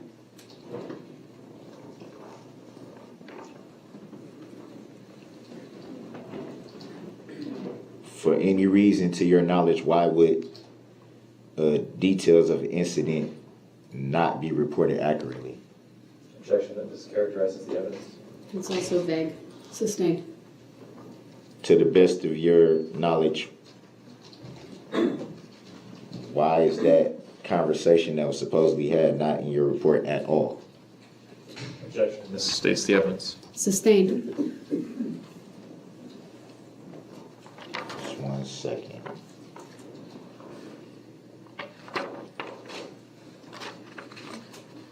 Sorry, Your Honor, I got tons of paperwork.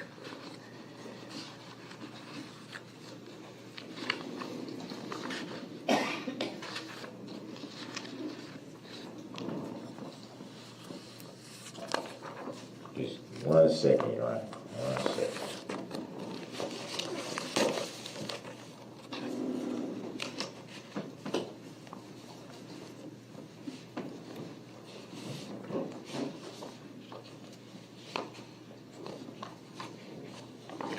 And you stated that you interviewed Ms. Patterson on multiple days. Would that be fair to say? Yes. And on both of those times that you interviewed Ms. Patterson, did the reporting ever deviate? Mr. Brooks, under 906.11. You need to clarify your question. It's ambiguous. It's confusing. What I'm getting at by that question is, did what Ms. Patterson said change from interview to interview? No. So at any time during your interview, did you learn less or learn more? I learned more in my second interview. So it would be fair to say that the information you learned changed. Would that be fair to say? Objection, argumentative. Overruled. He may answer. It did not change. I just learned more information. More information about what alleged incident? The 20th, the 21st? Both, honestly. I'm sorry. Both, honestly. So, would it be fair to say was it 2 interviews that you did or 3? 2. So with both interviews, you continue to learn things that you didn't know from the previous interview. Objection, asked and answered. Sustained. Would it be fair to say that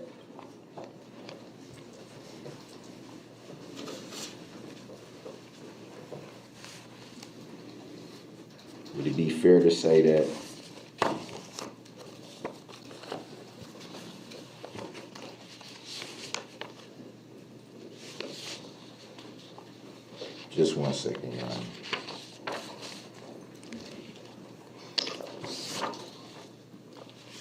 Trying to find the list of Detective Guth's report, if I may.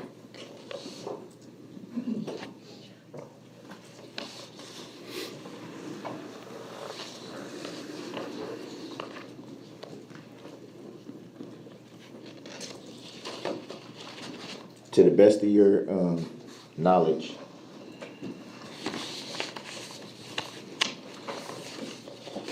did Erika Patterson give any report to any other law enforcement that you were aware of? No.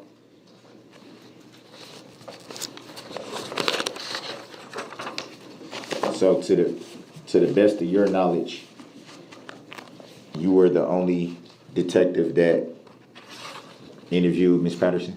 Objection. Asked and answered. Sustained. To the best of your knowledge, were you the only one that interviewed Ms. Patterson? Same objection. Sustained.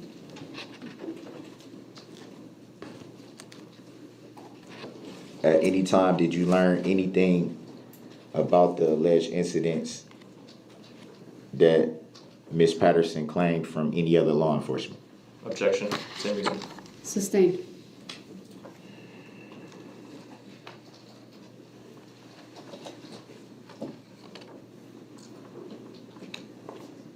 At any time were you, or at any time did you view the video footage from White Rock School? Yes. Do you remember what you saw in those videos? Yes. You state on the record what you saw? Under 906.11, I'm going to advise the witness not to answer. That video is in evidence. It will speak for itself. And his understanding of what's in there, at least at this point, is not relevant.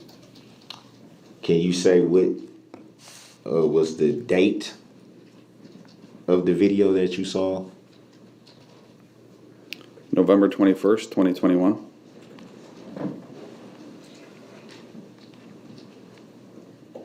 Did you see any video from the other alleged incident from November 20th?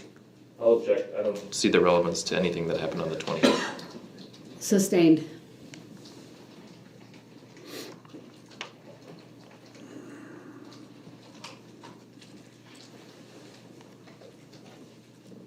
Do you know if there might have been any video from the alleged incident on November 20th? Same objection. Sustained. Grounds. It's not relevant.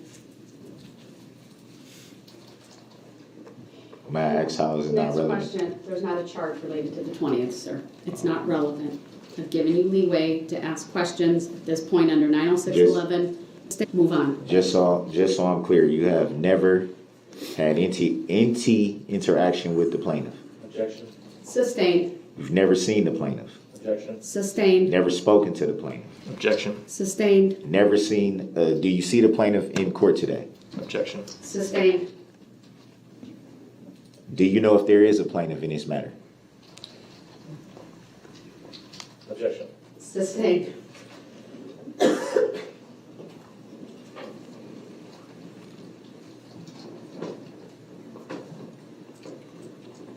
Have you had any prior knowledge of the plaintiff in this matter?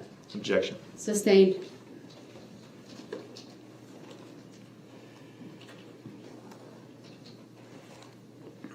Would it be fair to say that you do not know of any plaintiff in this matter? Objection. Sustained. On grounds? What grounds? Under 906.11, I'm declaring the cross-examination now closed. Do you have any redirect for this witness? Briefly, Your Honor. Thank you. Detective, when you reported that Erika Patterson had been less than completely forthright with you, what did she leave out the first time you spoke with her? She left out the incident that happened to her on November 21st, 2021. The incident where she accused Mr. Brooks of punching her? Correct. Okay. You testified on cross-examination that in your general experience, victims of domestic violence do not report 100% of the details all the time. Objection. Hearsay. Overruled. Grounds. He hasn't asked a question yet. Grounds for the... He can ask this question. This witness testified about his experience based on a question you asked, so the redirect is appropriate. May I just say that every situation is different, Your Honor? Which we You're do know attempting to that. testify, so no, you may not say that. The jury will strike that comment made by Mr. Brooks. You'll have an opportunity, if you so choose, to testify at a later point in time in this trial. The state may ask its question. Thank you. Did Erika Patterson provide to you a specific reason for her situation why she was not 100% forthright with you? Yes. What was that reason? She was extremely afraid of Mr. Brooks. Thank you. I have no further questions. All right, thank you. Detective, you may step down. Any reason to keep this witness under subpoena from the state? Not from the state. Anything from Mr. Brooks? Yes. All right, I'll take that up later and reserve that until I can review that with the parties. All right, this would be an excellent opportunity to take a mid-morning break. It's 10:49, about 15 minutes. All rise for the jury. We are in recess.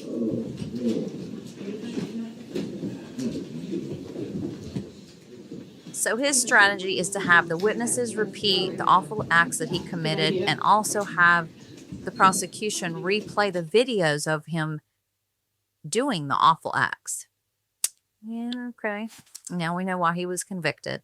Her interview with Detective Guth immediately following the incident that same day. And then also I have a video of the following day when she got in the car with him and they kind of drove the route as to where she went the day that all this went down. But I think he's going on okay because I'm 15. I didn't lie about my age until I was 18 at first. So, but 2 weeks after that, he found out how old I really was and was still messing with me. And my mom kept seeing us together. She kept seeing him in jail. Then he went to prison for about a year and a half over me. So he registered as a sex offender. Oh, okay. All right. So. How long have you guys known each other? 16 years. 16 years? Okay. Yeah. And that relationship started down in Georgia? No, I was born, in California, but I met him in Nevada. I moved to Georgia in 2017. Okay. And I moved him out there to Georgia with me in April of this year, April. Okay. And then I came out here with him. I never went back. When you say it came out here, meaning like Milwaukee area? Milwaukee area. Okay. Yes. And then in Milwaukee, that's when you had that good job, and then the fight happened. And this just happened in Milwaukee, yes. And you're out here to try to stay safe. Yes. Okay. I want to go back to Georgia, but I don't have. What am I supposed to do? Like I have no income. Yeah. Well, makes sense. So yesterday, what happened? How did you guys become in contact with each other? Because he's out here trying to visit his son or whatever, and he already in this Waukesha area. He called from a private number. I was with my friend Corey, and then he told me, "I see you. I see you." I'm like, "How do you see me?" All because I don't have a car. I have my license, but all we do, I'll be with her trying to babysit her all damn day. So we're walking up and down the street with her friends and everything else. Did Corey see him today? Huh? Did Corey see him today? No. Okay. No. Did Corey do you call him Jay? His name is Jay. Okay. Well, his name is Darrell, but I call him Jay because that's why it's Darrell Brooks Jr. So I call him Jay. Okay. And did he see his son yesterday or today? I don't know what he does. I just know he's out here. His son is baby mama Angel. I don't know if that's even her real name, but they're out here in Waukesha. Do you have any kids that stay with you here? No, I'm by myself. You're here by yourself. I came here from the hospital because he ran my ass over with a car. And that's already been documented, right? Yeah, By the Milwaukee Police Department? That's why I came here. They brought me here. I thought it was a hospital. What car did he run you over with? In his mother's car. It was a red Ford Escape. Okay. Let's talk. He knows a lot of people out here, and I don't want to put my life in danger. Like I don't want. Like I know you guys document this, but I don't want him knowing any of this because it's like he knows a lot of people in Milwaukee, a lot of people. Okay. And I'm not trying to get shot or anything else. I don't know what the hell he's gonna do. Does he carry weapons with him? He does not, but he knows a lot of people that do. Okay. And he's threatened me plenty of times before. Yeah. So he hit you yesterday in your face with his fist, with his hand. His hand. So why don't you explain? You guys, he's calling you from unknown numbers. How did you guys end up in the same? He saw us. Where do you remember where that was? I don't know this area. It was down there. It was like a big church thingy. I don't know. It's down whatever street this is, all the way down the street, kind of by the lake. So that happened, and then I kept answering the private calls. I did. Okay. You know, and then he said, "I see you," whatever. Okay. So then I finally, when he said, "I see you," I met up with him. I did. Okay. And I'm not judging you. No, I know. I don't want to. I don't know. But this is what happened, and it's like I'm trying to sit here because it's the only person I know. But it's like I'm meeting up with you, and he's sitting here getting mad at me because I didn't bail him out. You tried to kill me. Why did I bail you out? Mm-hmm. I shouldn't even walk up to the damn car in the first place. Was he alone? Yes, he's by himself. He's always by himself. He sleeps in the car in his mom's backyard. Okay. The cops had, when they first arrested him over this, they had came to him in his mom's backyard, and because he sleeps, the truck is in his mom's backyard. When you saw him yesterday, when you met up with him yesterday, and he hit your face, was there anybody else that saw that happen to you? Just okay.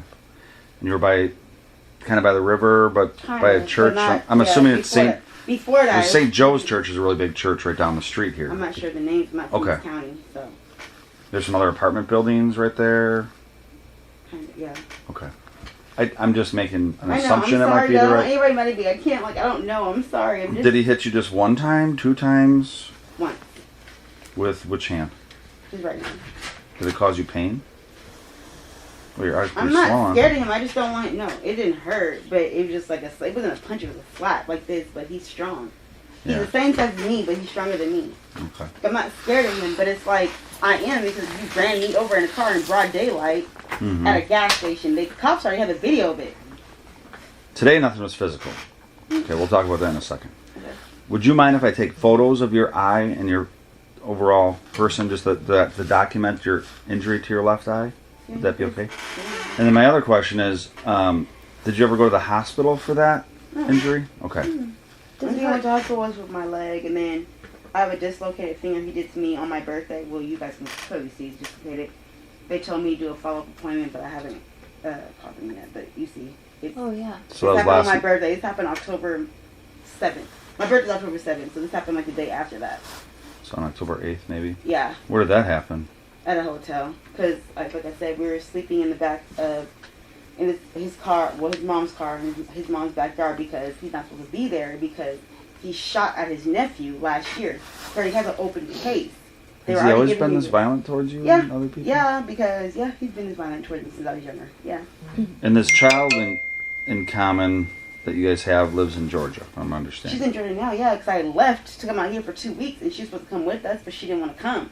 Okay. She was going to, but then that day she said, no, I don't want to come. And what's her first name? Arsinoe. Arsinoe. You can call her Ari, yes. Ari. She's with one of my cousins right now. Is that the only child you guys have in We common? just have one together. I have $4, but I have one with him. That's One with it. him. That's it. Okay. And then he has one out here. Okay. Let's take a break. I'm going to take a couple of photos of you. Does your eye hurt now? Now that everything's kind of... I mean, I'm sure adrenaline at the time and maybe you didn't... It doesn't hurt. No, it doesn't hurt. But... Really? Okay. All right. It just looks like it might... I know. It looks fun, but... Yeah. Okay. You don't... Like, when you touch it, you don't feel like it's bruised or anything like that? Because it's like red. It just right here. A little bit. Okay. Because I know sometimes when things are happening, adrenaline's going and... The main thing is this. Like, this is not... Did you have surgery on that? No, I didn't have surgery. It's broken. I have the paperwork. It's fractured right here and right here. But it's been 2 weeks. I mean, I think it's healing, but I got my paperwork. So. Are you okay to stand? Yeah, okay. Yeah, Let's just stand right here, I think. Maybe that would be best. Okay, that's fine. I'm just going to grab an overall picture of you. That's fine. I got a dirty phone, of course. I'm sorry. I don't want everybody mad at me. I'm sorry. No, you're not. No, nobody mad at you. I'm sorry. No one's mad at you. They want to bring this drama here. It's not drama. He just...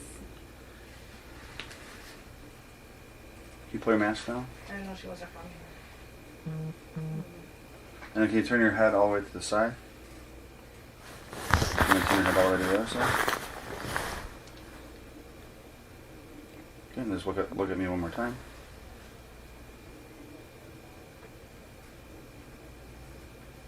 You can have a seat. Can you guys not tell him, please? Tell him that we talked to you? He knows a lot of people in Milwaukee. I can't. I'm sorry. Well, let's talk about what happened today. So you guys, is it the same kind of? Was there anybody with you today? Well, I was with them earlier, and then she left. And she was talking to her voice, whatever. We said we're gonna call. So I'm just imagining you had a couple friends that were standing by you. Yeah, when but they she saw. left earlier, and then he had called, and then that's when I was at the park, the whatever farmer's park, whatever that lake thing. Frame. I'm sorry. Yeah, that's all right. I was there, and then he had popped up there. I had seen his car parked over there. Okay. And then my dumbass walked up to the car, and he was yelling at me then, get in the car, get in the car. Did you get in the car? Yeah, I did. Okay. What happened then? Arguing. Same about the same. Just arguing. He didn't hit me today, but we were arguing. Okay. I'm just like trying to make him see, like, look what you're doing to me. I'm out here by myself. I don't have family out here. I don't have anybody out here. Did you notice if he was like, it sounds like he's kind of an angry guy. So take this. He's an angry person. What you mean, or I guess don't look into what I'm trying to say. Was he more angry today, or less angry, or the same? He's the same every time. Or something different. The whole time I've known him, he's been the same every time. Okay. Doesn't change with him. Do you know if he was doing any kind of drugs or alcohol? Drugs, I know he doesn't smoke weed. That's the only thing I know. Yeah. Okay.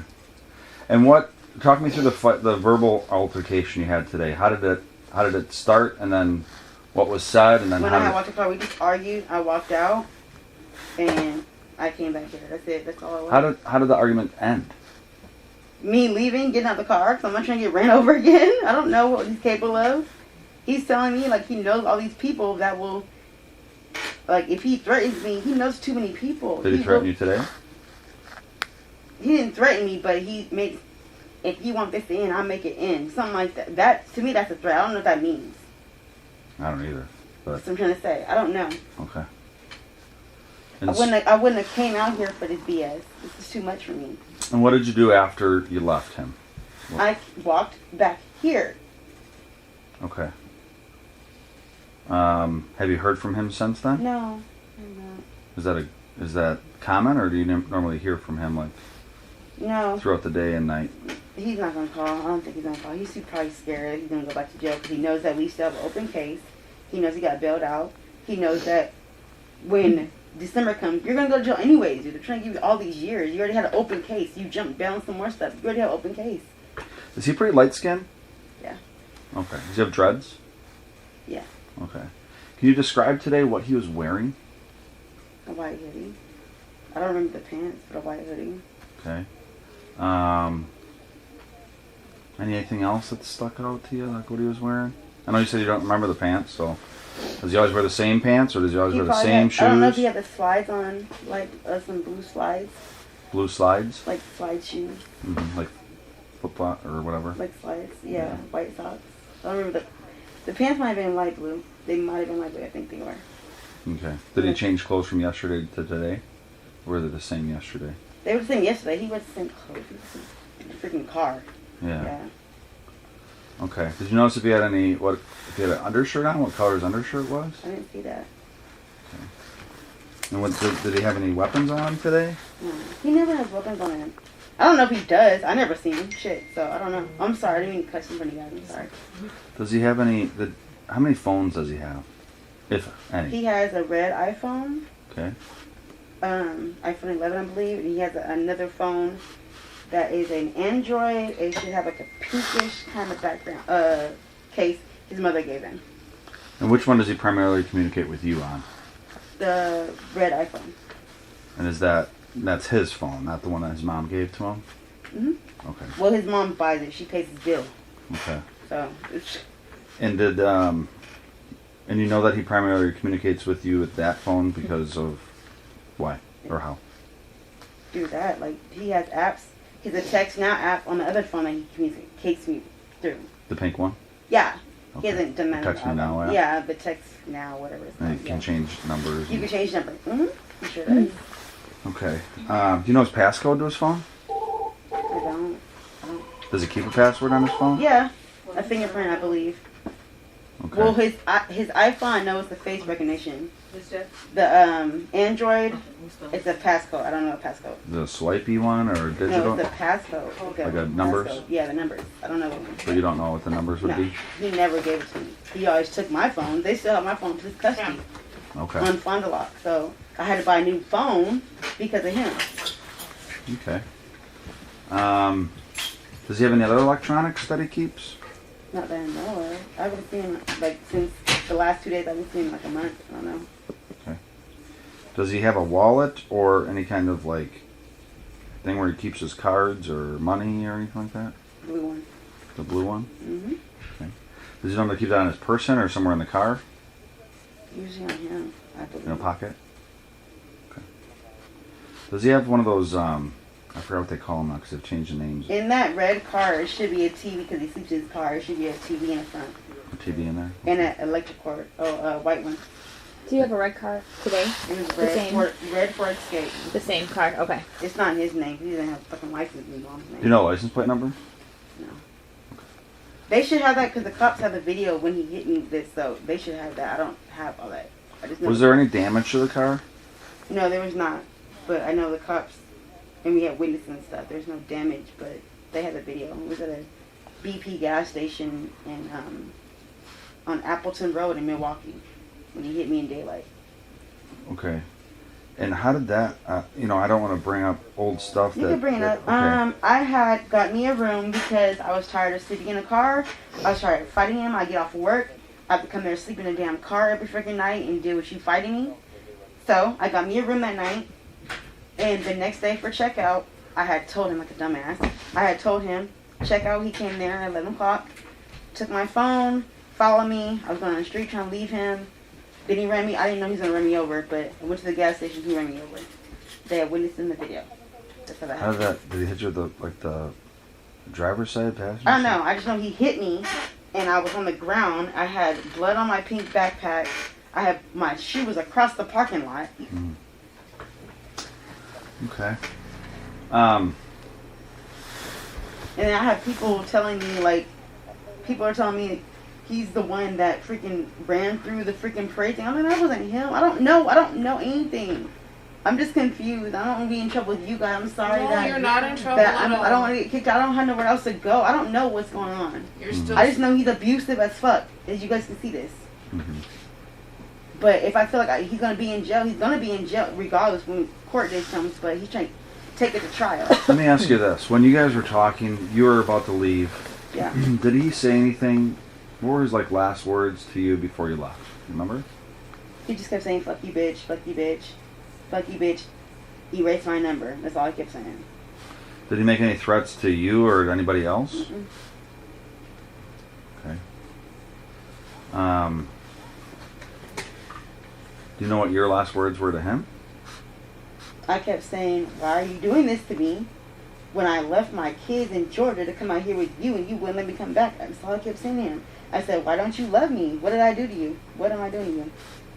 And he hates me because I didn't bail him out. You left me in jail. He's blaming me for why he ran me over. How was that? He's just saying it's my fault. You should have controlled your anger. Why you had to run me over? Okay. And my cousin's in Nevada. I don't have her number by heart, but she's just like, dude, he's always been like this with you. Why are you still? He's always been. Jay, if you guys pull his background up, another lady at night had pulled it up. He went to jail. Me and him just started talking again. He went to jail before for strangulation, battery, and some more stuff. When I wasn't even talking to him, he has a history of anger. Yeah. And it's not me. You already were doing this to other women, not me. Right. That's very common. Which I'm sure these ladies have been Yeah, trying to but help he's you out already, with yeah. understanding. I'm sitting here okay. But I'm your baby mother. I don't know what to do. I'm sorry. I always say sorry. I'm sorry. You don't have to. I always say sorry. Remember what time that was that you met with him today at the Frame Park or the park that you were at? Me and Corey left here. Or did you have text messages with him to know what time you met with him? I don't, because he called from a private number. But it was around. We left here around. I did my dishes, did my chores. Left here around. I don't remember. I could say it's 3 or 4ish. I don't know. It was 3 or 4ish because I left here around 2. I did my dishes and stuff. I didn't get up till 12. I was knocked out until she came there with me up. Did you call a friend right after you got out of the car and made sure you weren't going to get hit by him? After you left, did you contact anybody or did you just come straight back here? I came here. Straight back here? Yes. Did you make any stops? No. So is there a record of when she would come in here? To roll the cameras back. Okay. Yeah, That's fine. I came here. That's fine. That's fine. I believe you. I'm just trying to narrow down a time, because sometimes time can be weird, right? Yeah, and she... You know if it was dark yet, or is there still a little light outside? It was dark. Okay.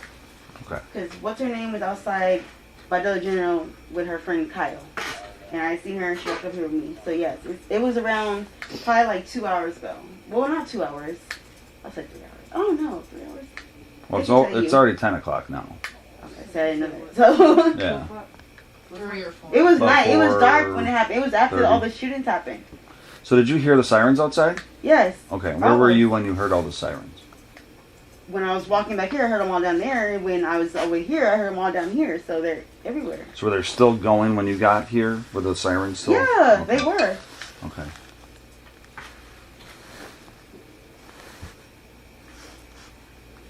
I would say 4:30 probably. It was dark though. Yeah, so it would have been dark at 4:30 already. Dark. I think it was later than that though. I think it was like 5 maybe. Check 5. I don't think it was 4:30. And so I assume, again, I make assumptions, right? But I don't know unless you tell me I'm wrong.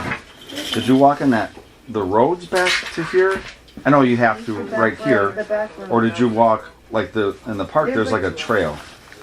A trail, I believe. It was like a trail. It wasn't like the main street. Obviously, the road was closed. So. And then when you got to where you need to come to here, then you walked the street. Then I imagine. Yeah, it was. Yeah.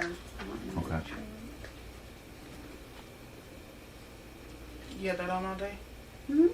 Yeah. Just like Did you have a coat on? Yes, I had a gray one and a blue one on. Okay. Well, blue one over the gray one. Okay. So I don't know what time it was. I walked in with her.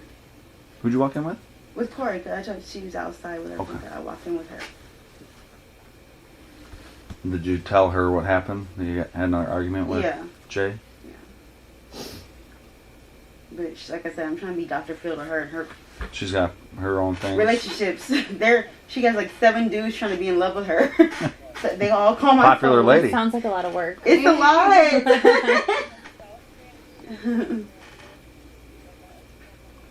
Some days I But can't Cor- even handle one guy. I don't know. Something, Right. That's too much work I'm for me. trying to steer me. Where was Corey when you were in the car with him? Huh? Where was Corey when She was with her friend Nick. And where were they? I don't know. Were they watching from like a distance? No, they were gone. I don't even know where the hell they were. When did you meet up with them? Just outside the building or somewhere I else? met them in the morning and I left them and they went somewhere else.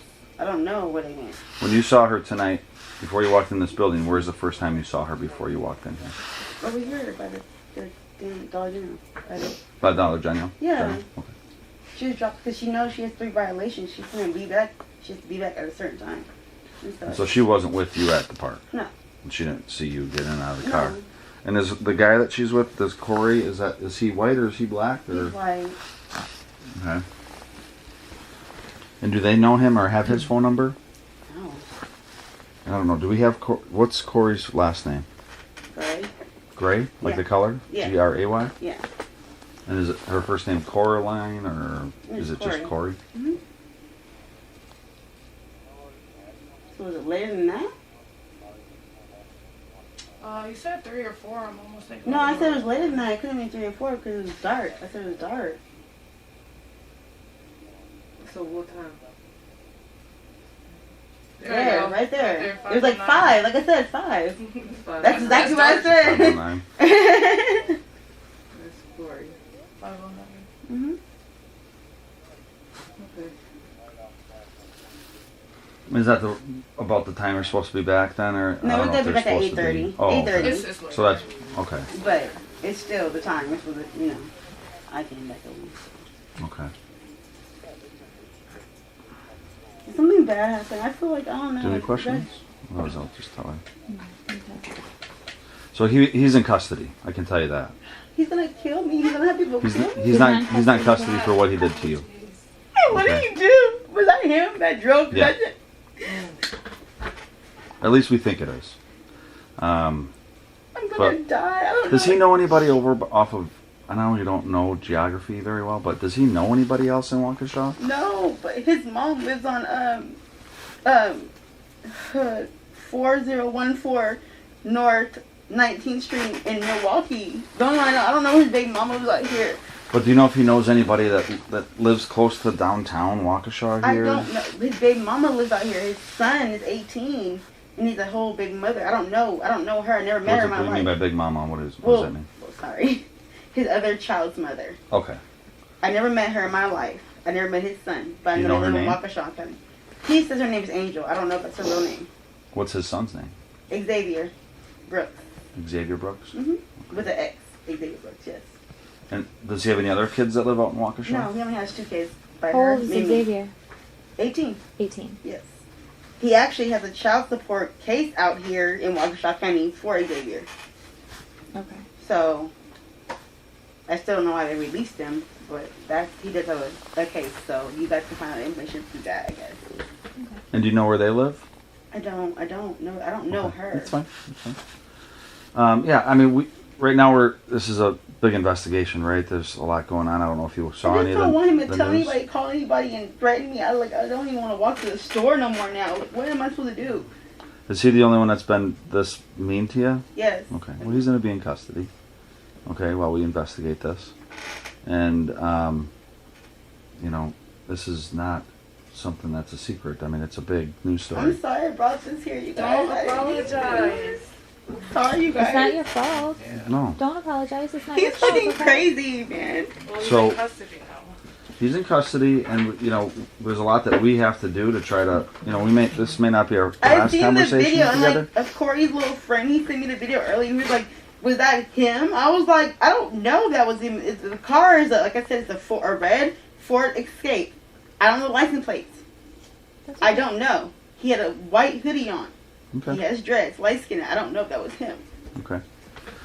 Well, like I said, he's with us so that we can investigate this further. And so your safety is not, in I any just don't jeopardy want from to get him. down stuff with all this drama. I came here to be safe. You're fine. You're still safe. He's in custody. I have a meeting with Kathy at 10 in the morning, you guys. I just need to. Okay. If he tries calling you from jail, don't answer. Maybe get your phone number changed. We can give you a track phone if need be, so you can give out a new number to people you need it for your case. Sorry. There's a lot more that we have to investigate. By no means are we saying, you asked me what my opinion. I just know that he's in custody because of connection with everything. Did he do it? There's a lot of work that we have to do. Okay. But he's going to be in custody while we do that work. Okay. This might not be our last conversation that we have today. December 20th, like I said, so I know. You have court with him December 20th? Yeah, but the last court I didn't go to it because he has his freaking cousins and family calling me and telling me to blame it on me and say it's not me. Mm-hmm. So I didn't go to this last court. I didn't say anything. I just didn't go. Okay. Because he knows a lot of people in Milwaukee. This boy is trying to kill me. He will kill me. He ran me over with a car. Yeah. He's dangerous.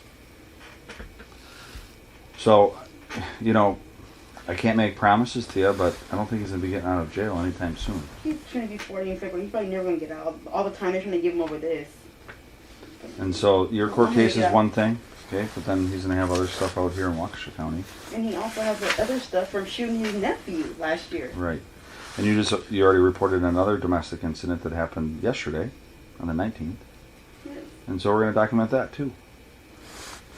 I don't have the paperwork with me, Yeah. but there's paperwork I'm supposed to read to you regarding I know they'll make sure whether or not you want to I'm have safe. I just don't contact or wanna not have bring it here. contact unless you have that. Like, I'm in a real serious domestic relationship. Like, I know a lot of people here are, but I'm in a real serious. Probably text. You have one? I'm not used to this. I just want to go back to Georgia. Like, I just want to leave. And I'm dealing with court and all her stuff. I tried to tell them, I had to vent to the people. Oh my God, it's too much with court right now. I know, they told me just to, they told me yeah, I know. It's a lot with that too. I just want to verify your information that I have. Okay. Is that the one that you might have changed? No, that's my number that I've had since I left Georgia. I've kept my number. If we needed to I will take better, because I'm going to get yelled at for my photos, like someone might want to take better photos of your injury. That's fine. Do we contact you on this 405 number? Yeah. That's the best number to get a hold of you on? Yes, of course. Okay. And I was scared to even check under my eye. I tried to walk in, cover it up and stuff. Like, I've been trying to hide it. And shit. I don't like telling people my problems, but I'm like, right now, it's just, he's really crazy. He's a file of history since forever. Like, he's dangerous. but his family trying to be mad at me like I'm the problem. He was already doing this to women before me. How many kids does he have? Just the two. Just his son out here, and then the 14-year-old with me. Okay, Ari. But yeah. And Ari's being well taken care of with your family down in Georgia? Yeah, I need to go out there. I have a CPS case, but it's like my kids are all split up. They're in different families' houses, and I need to go back out there. So I need to go. My CPS worker's trying to help me, but she said she's trying to get me in a shelter out there with my kids. She tried to do that, but they said I cannot. She had me fill out the intake form, but they denied me because I'm not in Georgia. I got to be a resident of Georgia, and I'm out here. Okay. I don't know what else to do. I have to get back to Georgia. So, figuring that out.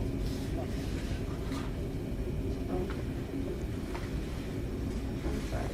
I keep saying sorry. It's just a lot of drama. Do you have any questions for us? Hmm? What questions do you have? I don't have any questions, but now that I know he's in custody, I'm kind of glad about that. Well, that's why I figured I would tell you that. So you. Thank you. I mean, I'm glad, but then I'm scared because I know he knows a lot of people in this whole fucking state. He always tells me, this is my city, this is my state, this is this, and he will really, like, have somebody do something to me. He really will. Does anybody know you're staying here? No, they don't know. I didn't give nobody the address for here. I won't do that because this is my only safe place. Mm-hmm. But I know he knows people, probably his baby mama out here, out here, out there. Where else am I going to hide? He already threatened me, telling me if I get on the Greyhound bus, the planes, like, you can't go nowhere, you can't hide. Where I was gonna find you. He already told me this. Okay. What am I supposed to do? I mean, I can't guarantee, but he's probably going to be a little preoccupied for a while with everything that's going on. Like I said, I can't guarantee. I don't know him, but The situation. with this, He with knows this a lot of incident. people, and that's just my thing. I just want to leave from there. Let me ask you one other question. Did you see him drive off after you left him? Yeah. And which way? I seen him drive off. He went straight. Okay, so the park thing, I'm on this side of the park. Park right here with the lake, right here. He went straight. I thought I saw him make a left. That's why I thought I saw him. I don't know if there was two red cars. I don't know, but I thought I saw him make a left, but I don't know. How was his driving? Fast.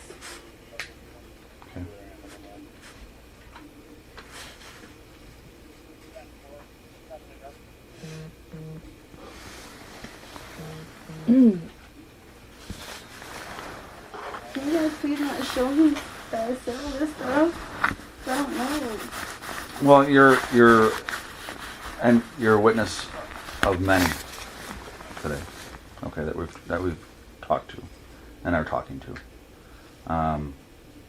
You know him better than most Well, of yeah, no, any I of us. understand. I don't. And so our goal today is to talk to you about why in the I don't world, care if he's in why jail. this would all I don't want happen. him to be in jail, but I'm saying, like, I don't want him to know that I said it because I don't know what he'll send after me anywhere. Has he ever talked about his love or extreme hate for Yeah, he the hates- country or the world or No, you? only thing he would say is that he hates me, he doesn't love me, I'm not his girlfriend. He don't care about his daughter. I asked him to be in his daughter's life. He said, no, I don't care. I don't deal with disrespectful ass kids. I said, well, you never raised her. You ever notice that he says anything derogatory towards maybe white people or No, any other race? He pretty much or- just hates me. Okay. It's just me. Because he went to prison over me when he was younger. Well, 16 years ago. Okay. It's just me. The hate. I don't know what his issue is, but he hates me. I mean, I know the issue. But even if you found my age, you still mess with me. You're messing with my friends after that, too. Mm-hmm. So, he hates me. There's someone with that form that's going to be coming here, so we can fill that out with her. Right now? They're on their way. Okay. So I don't know. Okay. I'll just come to Within the a few intercom like minutes. they did. Okay. Yeah, they'll buzz us and then. Just for my kind of information, is there something besides shelter or witness protection that information you guys could have? Well, let's take everything. I mean, right now, she's probably in one of the safest spots there is. I'm Right, just she's with concerned you about guys. her being concerned about Overall, people he may know. down the road, Yeah. let's just say there's a lot of resources that are being thrown at this today. Mm-hmm. Not just with our department, but the FBI is involved, and so there's a lot of other entities that are all, you know. I knew where y'all were going with this. I'm sorry, I didn't mean to bring that shit here. You didn't bring it. You didn't bring We're it. gonna talk to you afterwards. We're gonna have Jeff talk to you. There's a lot of processing for a lot of people in this community. Yes. Dude. Okay. And we're just at the beginning stages of that. So, I just don't want to get killed. I know people got hurt. I don't want to get killed, you guys. You're safe here. I know. and don't answer calls that you don't know where they're coming from. I'm not. I have it on my phone. If 'Cause- I go to my settings, it has a thing on where I can't answer numbers I don't know, or the blocked numbers either. And I've been These to that. ladies will probably tell you they're definitely don't do that, especially now. Well, I know. Because there could be lots of different people trying to get in touch with you. Media, I'm not. media, I mean, all sorts of scummy people that are just going to try to get information out of you. You're not going to give them anything. If you get those phone calls, don't answer them. I can't about anything. I just want to make sure that I'm safe and everybody else is. I wouldn't talk to other people in the house about, like, all the only people that know about this that are in this room. Okay, and then whoever they need to contact will let them know. I'm not gonna say anything to anybody. So since she's not gonna answer unknown numbers, how will she know you guys are calling? My number will come up. Okay. My number will come up. Okay. I'm Well, gonna give the you my. number, because on my phone I can set it to where I ran out of numbers- business cards, so you get a Okay. you get a very I'll save fancy. it. You're gonna get a very fancy It'll tell business me. card. Oh, sure. I'm like, it will tell me, like, it will, like, block you guys. You can call either one of us, okay? Okay, thank you. I'll save it. Yeah, we've been giving away a lot of cards tonight, so. Thank you. I still have a And couple. so the first number I'm gonna give you is my desk number. I'm also gonna give you my cell phone, which I normally don't give out to people, but given the severity, yeah, if you want to get in touch with me, I'm gonna give you every chance to get in touch with me. Thank you. I'm gonna say I'm gonna lock those numbers in my phone right away. My cell number's on the back. They block My it. office number is written down there, and then that's Jess's office number too. Okay, thank you. Do you guys want to write it down too so you guys have it? You want me to copy? No? Okay. Meeting with me. So this needs the assessment, which I don't normally fill out because usually our patrol guys do. Just tons of information about past history of abuse. Yeah, go ahead. His name, your name. And so there's a few questions on here. Has he ever tried to choke you? Yeah, he's done that a lot of times. Even when I was 15, he was kicking me in the head. He pulled a gun on my stomach when I was pregnant with our daughter. When I was 15. Okay, so that was does he have a gun, or can he easily get one? He can easily get one. I think his friends have one Okay. for him. Is he violently or constantly jealous, or Yeah. does he control most of your daily activities? Yeah. Has he ever tried to kill himself? Not that I know of. He probably has, but I don't know. I don't think so. Is that a no? Yeah, I'm saying no. So based on your I mean, you guys used to live together, didn't used to live together. No, like I met him when I was younger, but like I said, I was 15 and I was staying with my mother at the time. So we haven't. Then he went to prison for, I was underage. So we stopped talking because I had kids with somebody else. Me and him just now started talking in April. I moved him down to Georgia, and then we left Georgia in June to come out here. So we have a short time, like 7 months. Okay. But based on your knowledge of him, from him, do you know if he's ever tried to hurt himself? Do you know of anything that, I know we kind of talked about it yesterday, but like any medical issues with him? Bipolar. I don't know if he's been diagnosed, but that's what I think. His mom said when he was younger, he did get diagnosed with it, but I don't know if he was taking medicine. I don't. Okay. Hold on 1 second. Hello, it's Guth. Hey.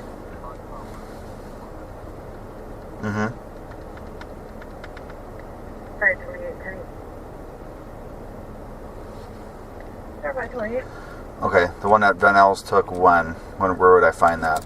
I'm with Erika right now.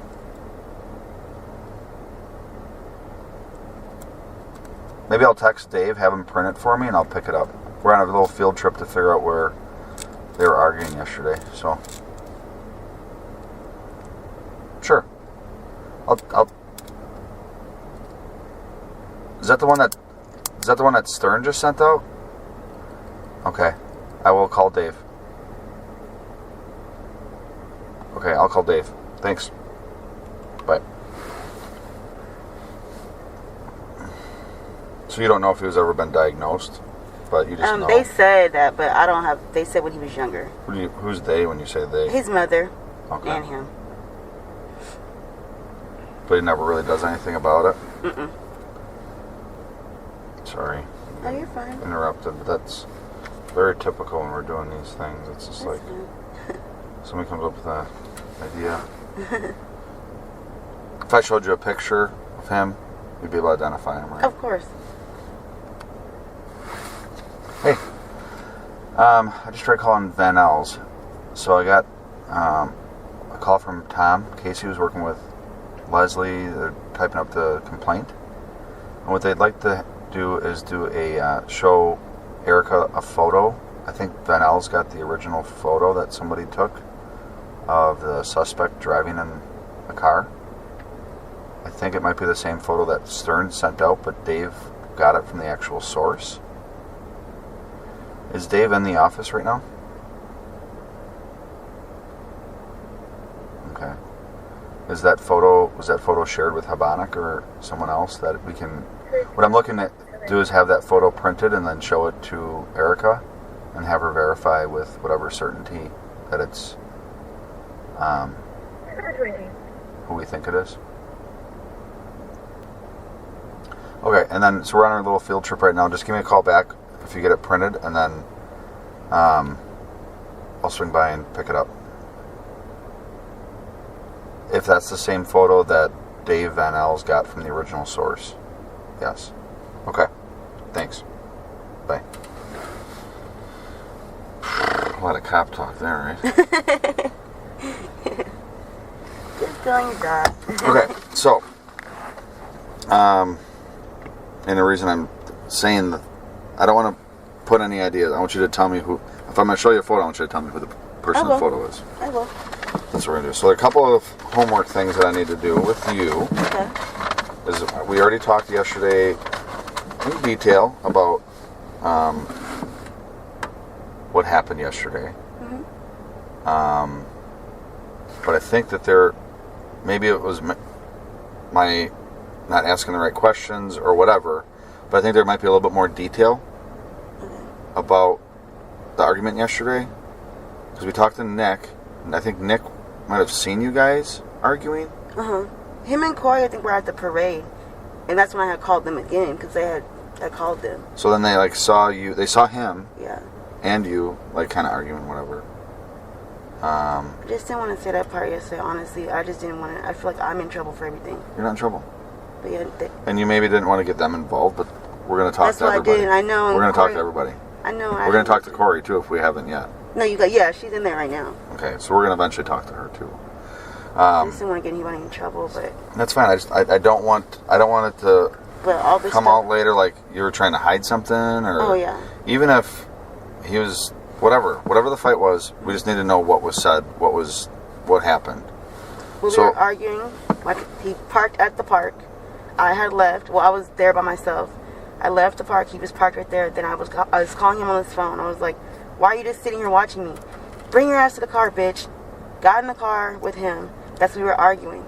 Then we were driving around. I don't know. Then he took me to buy some houses, and I got out of the car and walked. And because he had punched me in my eye. That was yesterday? No, he punched me again. See? Okay. So, yeah, he punched me twice, Saturday and yesterday. So, then I got out the car, I walked back to Frame Park Lake, whatever, that lake up there. I called Corey and then, can you guys please meet me? That's when, I'm like, he just hit me again. That's when Nick, I guess, called you guys. Okay. And then when I was leaving, my baby daddy came back and found us. And he... When you say baby daddy, who are you talking about? Darrell Brooks. Okay. He got out the car and then got into Corey in Nick's face, and Nick was pulling Corey back. Darrell had pushed Corey in the face. And then after that, the cops were already coming because Nick was like, "The cops are coming for you, the cops are coming for you." And after that, then he went back around or did something. That's when we already left. We left before wherever the hell he drove to. We left. We walked down the street. I'll show you exactly the street we walked down. Okay. All right. Well, I appreciate that. I just didn't want to get them in trouble, but they're not in trouble. It's all just part of the overall investigation. We got to make sure we're getting things right. Yeah. That's all. So it doesn't come out later. I understand. We don't want to be surprised later on about anything. You're right. Okay, so this is the lethality assessment, and this can cover when he hit you 2 days ago and yesterday. Mm-hmm. Sign here, Mm-hmm. and then I don't know if you had to have, let's say something happened to you today. Do you have an emergency contact? Not Someone? here. Anybody? It doesn't have to be Yeah, out I have here. my cousins there in Georgia. Okay, so sign it. Whoever maybe your daughter's staying with, or Okay. whoever. Oops, this time. That's okay. Oh, I'm sorry. That's okay. Just put their name and address there, I don't know the address, but I'll give you their phone number. and then their phone number. So just put their name where their address is.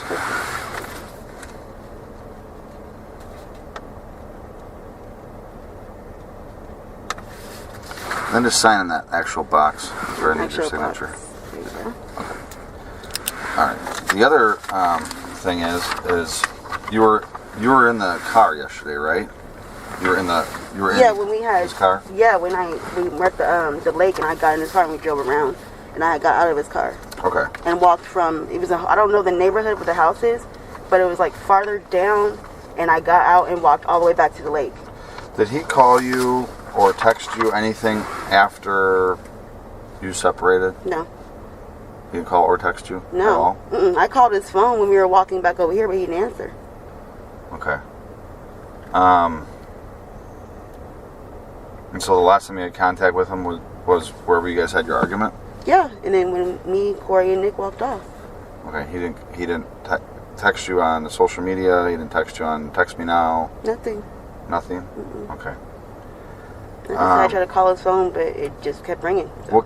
Is there any messages on your phone from him? Like threatening or just any messages? He does it over the phone. He'll threaten me over the phone because he knows that we have a no contact order and stuff like that. He's going to be showing proof. He thinks he's outsmarts people. Okay. But it's easy to say, I mean, you were in the car.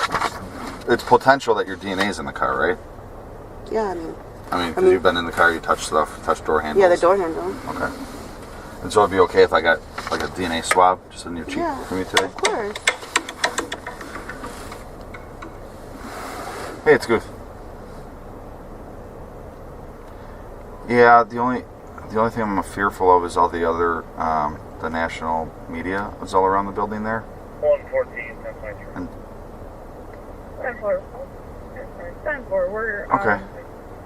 We're talking to PMP now. We don't have them on. Let's go on the parking structure. We'll just drive up into the parking structure. Yeah. Yep, and it'll take me a couple minutes to get there. Okay, thanks. Bye. Okay, so I'm going to fill this out, and that's what this form is going to say, that you're allowing me to take a DNA swab from you. Does this mean like I'm in trouble for something? Because No. I wasn't in the car when he This did is all to this. eliminate you, so that, like, it's an elimination DNA swab. Okay, so I'm like, So when they find DNA in the car, we can say, no, we know that DNA was going to be in the car because we took Erika's DNA and we can compare it to that DNA. Because it's basically to if you got to think like a defense attorney, okay? Mm-hmm. So they're going to say someone else maybe did this, right? Mm-hmm. And you weren't driving the car. No, Your DNA I wasn't a won't be on the passenger. steering wheel? No. Did you guys have a physical confrontation in the car? Is that when he punched you? Yeah.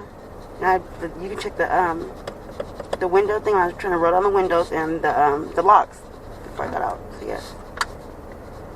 But you never operated the car? No.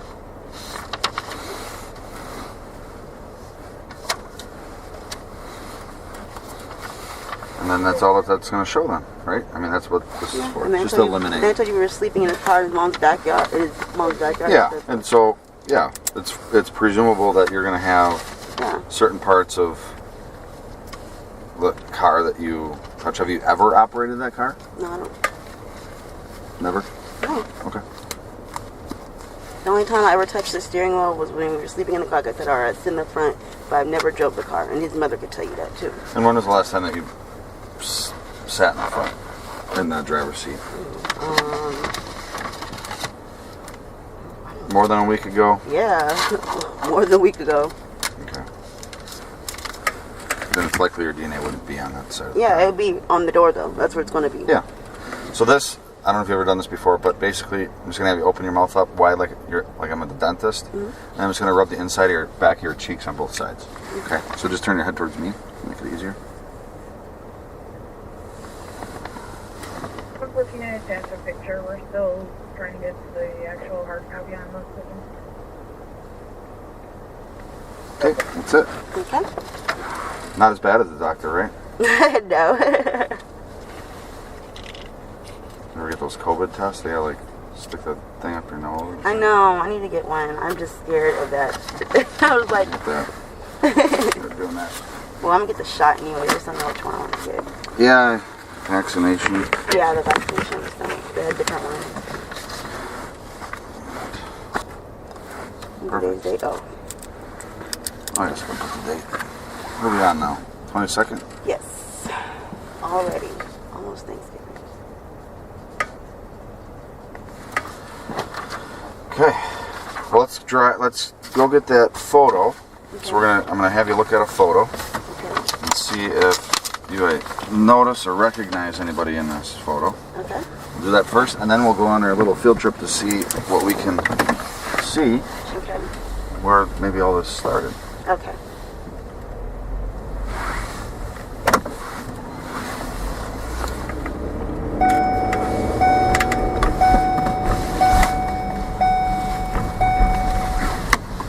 Not too bad out today. Yeah. I'm sure Georgia's much warmer than we are here, but it's about the same in the summer. It's both really humid. yeah.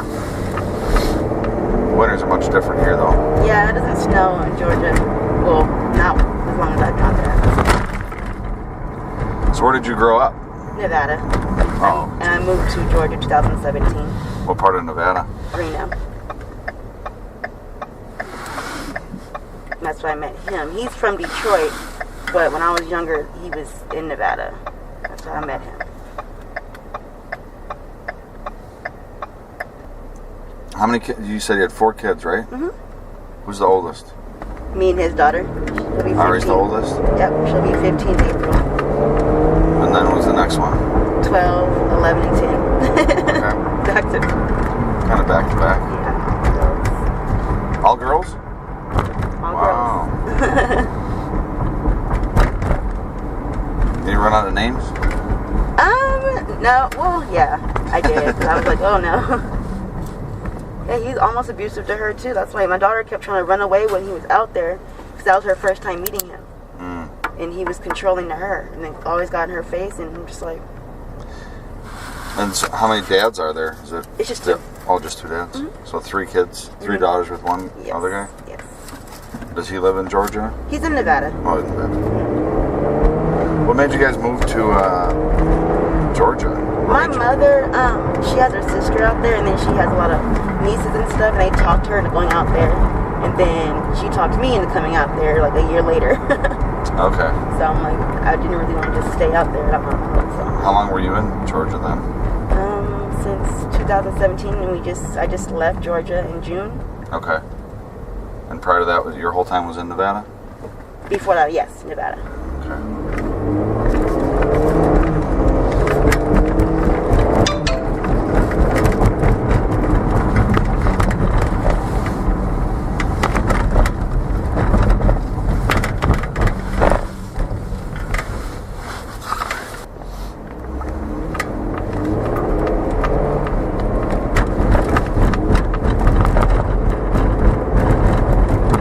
Waukesha's kind of confusing when you said you didn't know the geography very well. I can't blame you because I'm trying to see where's this direction. We're going somewhere else first. Okay, yeah, we're gonna go yeah. back. I was looking because I have walked from up this way so much. We'll go back to where the women's center is, and then we'll work backwards. Okay. Makes sense.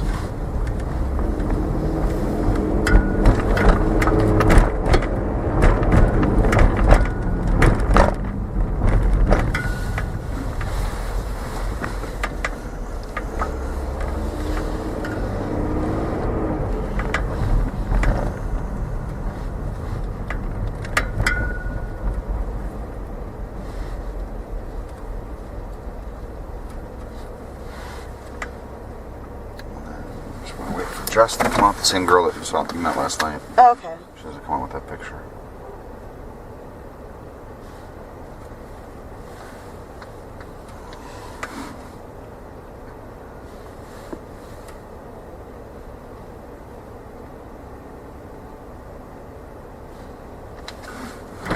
Hello. Hi. There's 2 pictures in here just because one was bigger and I thought it maybe looked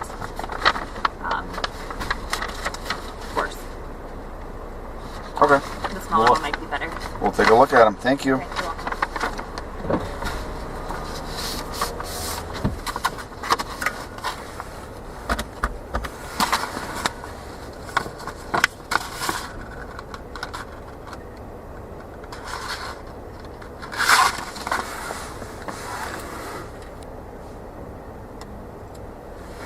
All right. So remember, with photos, I'm gonna try to get in some area with the lighting that we're not getting with this bright light right here. Okay. So you can see the photos better.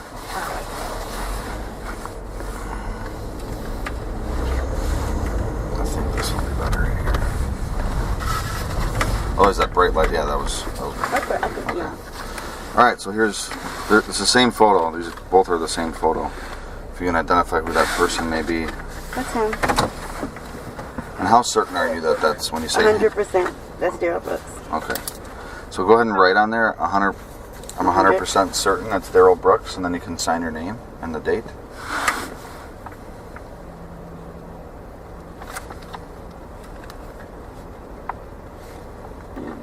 Is it the 22nd? It's the 22nd at 12:35 p.m. 12:35. Oh, 12:35. I'm sorry. Okay. Is he gonna know that I said any of this in court? I'm so scared. Well, you have to remember that there's the severity of what happened here. It's crazy. I think that your safety with him is not. Well, no, I care about the victims' families and stuff. That's what I'm saying. Yeah. It's just I don't want him in there. I bet you he may have to know that you signed that photo. Maybe. That's if he tries to fight things in court and you have to go testify because he wants the trial or that sort of thing. I don't know. We're not even close to being at that stage. Okay, I was like, I don't want to go testify. Actually, I would, but I would do it different. I don't know. I'm just scared of what he knows out here. I hear you. And I'm going to share those concerns with other entities of, and I know you're working with the ladies where you're staying right now, and that's the best place for you. I mean, there's not really much safer place than that for you right now. But moving forward, 6 months, a year from now, I want to make sure that you're safe. I'm sure Corey and Nick are okay too. Well, I know that everybody, but I'm glad he's behind bars. He deserved it. That's just what I should have did that. Actually, I'll take a quick photo of that. Text that. It's the guy in that blue that you saw walking past. Oh, okay.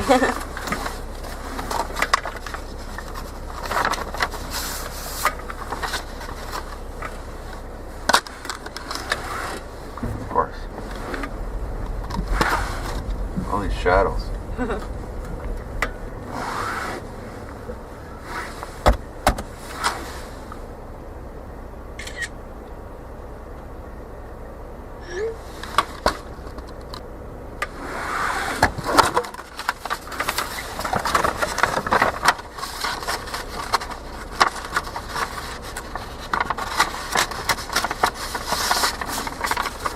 Now we can do our fun field trip.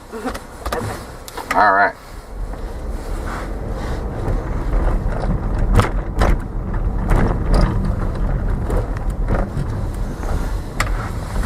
So did you get fed at the Women's Center? They get your meals and stuff, or how does that work? Yeah, they we actually did the fridge full of food. We can cook our own food, everything. Okay. It's like so you can go do your little shopping, and then you can add to we can't bring outside food in. Oh, okay. They have to purchase the food. Yeah. And then you cook what's there. Yeah, and it's like the little dorms, kind of, and they have a washing machine. And it's actually a really decent, lovely place. It's really nice. A lot better than some shelters, I imagine. I haven't been to one yet. This is my first one. Well, this is probably like that. Yeah. From what my understanding, our women's center here is pretty much, they set the standard. Yeah, it's wonderful.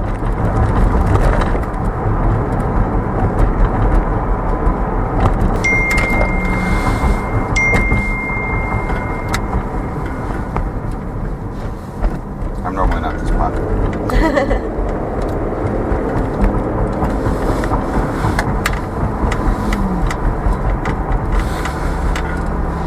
Alright, so I'm going to drive up to the Women's Center, where Family Video kind of is, and then I'm going to let you direct me where you walked, and let's get back to the area where you guys had your argument.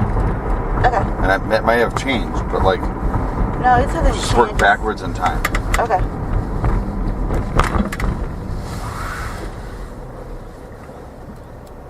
I'm not for Because sure. we know you walked into the Women's Center at 5:08 p.m. Yeah, we know that. Yeah. So 5:09 or when I think because at first I had left Corey and her friend Kyle at first, and then we met up with Nick later. We walked from the women's shelter. I'm not sure what time it was though. And then that's when we walked to the park. And then Well, let's Corey. start.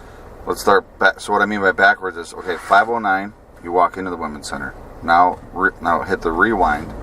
Oh. Where are we going? We're rewind. So what's 5:08, 5:07, 5:06? It's down the street, was it? It was down this street. I walked back. So this way? Yes. So now we're probably at around 5 o'clock. Now we're working backwards, 4:55. We're all the way straight. Okay.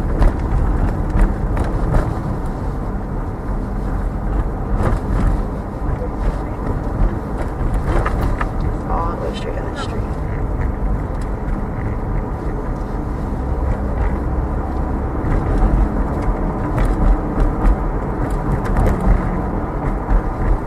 And who is walking with you right now? Corey. Corey and Nick are both walking with you right here. Yeah, we crossed. They had started blocking off what street? I think it was this street or another street when we had crossed the street going back that way. It might have been blocked up here. They let us cross though. Okay. But there's some barricades out from the. I think it might have been right here. If you go straight, I believe. Straight right here. I'm trying to figure out where the park, back towards where the park was. I think. Or by the street. I think it was over here. If I'm understanding correctly. When you say park. Or the lake, yeah. I don't know which one it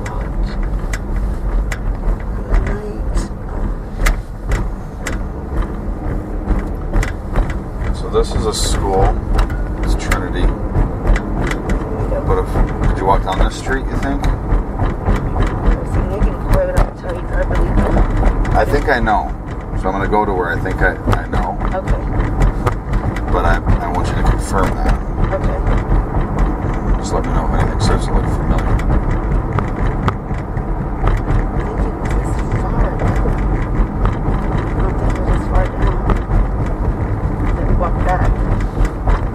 We might have cut through somewhere, too. I think we cut through somewhere because it was not this far. So this is where we're going to go down. This road's called back, so we're going to drive down this road. And maybe you guys were meeting. This is where he was stalking me at. When I was there, I was over there. Corey and Nick had left early that day. I stayed right here by myself looking at the water. He was parked right there by that black truck kind of, and I walked over here. Okay, so when me and him, when I had first got in the car, we drove around this way. There's houses somewhere down there, and he was just driving around. Then I got out the car because he was acting crazy, and I walked down this long street. I walked back this way. So you get in the car in that parking lot? Yeah. Okay. Yeah. And then you drive We this drove way. around. Until you just go straight. You keep calling this a lake. This is actually a river, but that's okay. I'm sorry. It's okay. But this, it's water. So you can see the water from here. Yes. So you guys are driving around over here? I can show you kind of where the house goes straight. And I had to walk back this way also, but...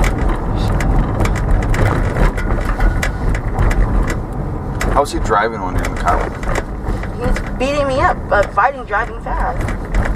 Well, not driving fast, but he was driving with his one hand, but he was hitting me and he threatened me, telling me he's going to break my face. I should break your face right here.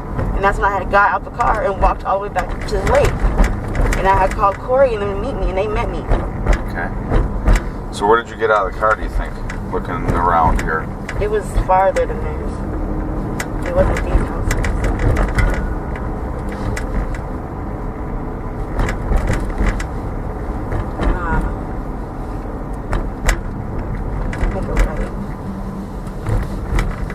Let's get closer to the river there.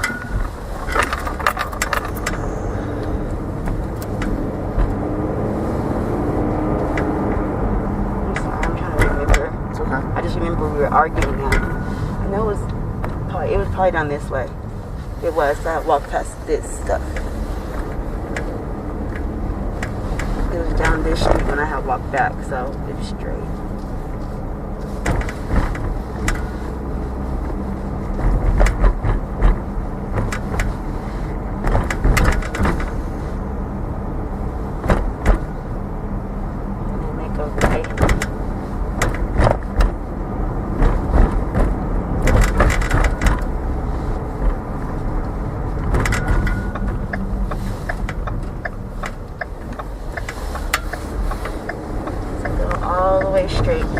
I remember there was a gas station on the right. That gas station. So the house is up this hill where we were up.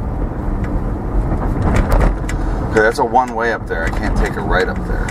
That's the only issue. No, not right here. By the gas station. I remember the gas station. We can't turn right there. That's a one-way. Did he go down the wrong way? No, he went straight. When we left, we went up this hill. Oh, he did. The house is up that way. Okay. But when I was walking back, I remember passing the gas station. You had a long walk. Yeah, it was a long walk. On this broken leg. And I remember by the gas station, he kept saying, "You're making a scene." He pulled back over and followed me because he followed me the whole way back there. And then by the gas station, by the light, he rolled his window down and said, "You're making a scene. Oh, you want to do this shit? You're going to make a scene?" He did say that. Okay.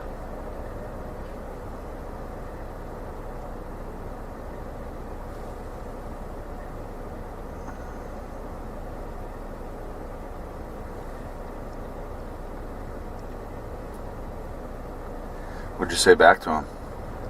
I said, "Jay, why are you doing this?" I call him Jay. I said, "Jay, well, Darrell." I said, "Why are you doing this to me?" I said, "Whatever." Because he was trying to take my phone from me again. And I'm like, "You're not taking my phone." And he's a really jealous person. "You're talking to God. You're talking to God." I said, "No, I'm not talking to God." So I walked across the street. Right there on this side is where he was yelling at me after the car was done. Over there? Yeah, I was on this side. He was right here. Okay. But he drove up this hill? Yes, he did. So I remember me coming back down this hill. Did he keep going straight here, or did he turn? Yeah, he went straight. I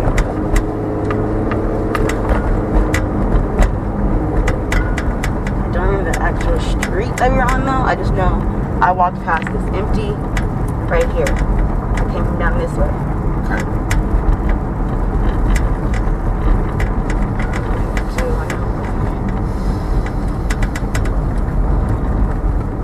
It was on the street. I just don't know which house I got out by. But it was on the street. So Did you go up this next hill? No. I don't know which house it was, but I got out somewhere over here. I was on this side though when I got out the car. 114, we're 1023. So then I went back all the way down the hill. What did he do when you got out? He drove off. He went down another direction. And then when I got by the gas station, he popped back up again. Okay. And so you get out somewhere around here? Yes. And then as you're walking, all of a sudden he starts. Is he like slowly driving next to you? Yeah. When I got by that gas station, I don't know which street he turned down. When I got by the gas station, that's when he was by me, and that's when he said that. Does it say Bidwell? Bidwell Avenue.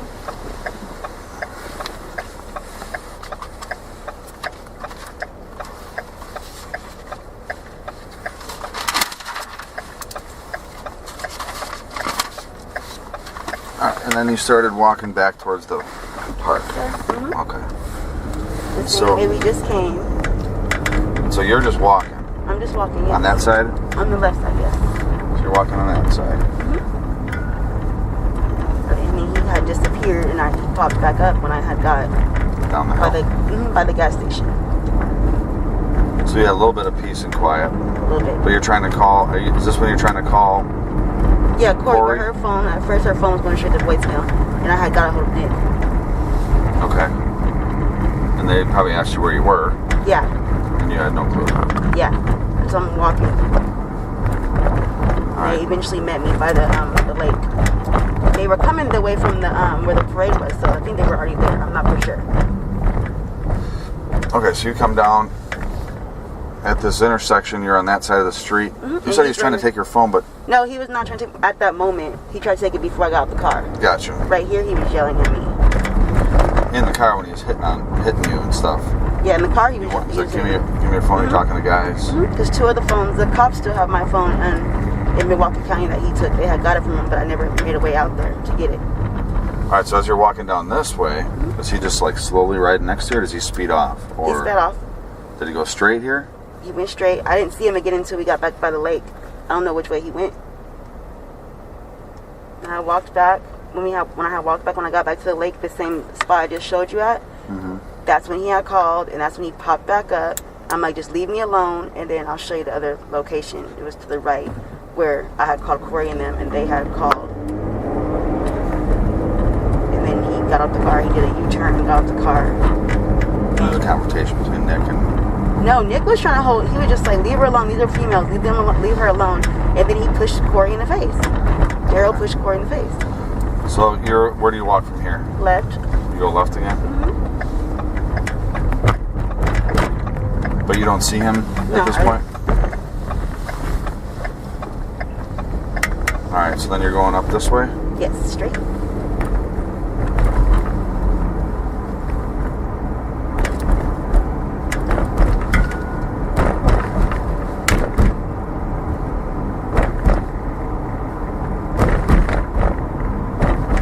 And then do you keep going down past that building? No. Go to the right. You made it right here Yes. on the street? Yes. You didn't follow the river? No. Because I got back to the river on this when I made the left. Okay. So you kind of just went back the same direction that you went? I did. It's the only memory, like the only place I knew how to do. You're kind of just looking for visual clues? Yes, and then when I got down this street, I kind of got confused a little bit, but I went all the way straight. So we came this way. So I went all the way straight.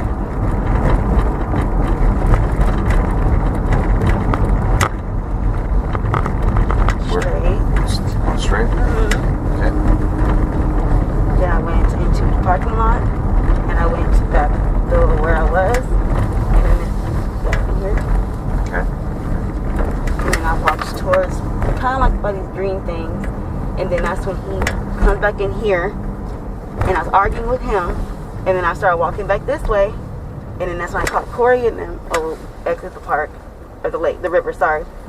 Corey and them met me down there. Then Jay came out of nowhere again, and he pulled over, like did a U-turn. He got on this street. He did a U-turn right in this parking lot? No, or I'll on show the you. street? I'm in the street. I'll show you.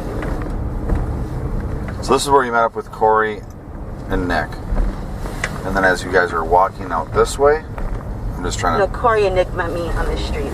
So you saw them? Yeah. But you also saw him driving around? Yeah, he was driving around. They saw him too. So when I had called them, they had met me. Darrell had came. He did a U-turn. It was like right here. He did a U-turn. He went down this street, probably to right where this little end of the grass is right there. Came back around. Me, Corey, and Nick were over here. I'm not sure. It's like probably like right there where that pole is. He made the U-turn, and that's when he got out the car and got into Corey and Nick's face. On the side of the street? It's right here, yeah. A little bit past the sign, yes. And after that, after he hit her, whatever, he got back in the car. Me, Nick, and Corey went down this street and made that left where that end house is right there. Okay. And went down that street and went back to the shelter.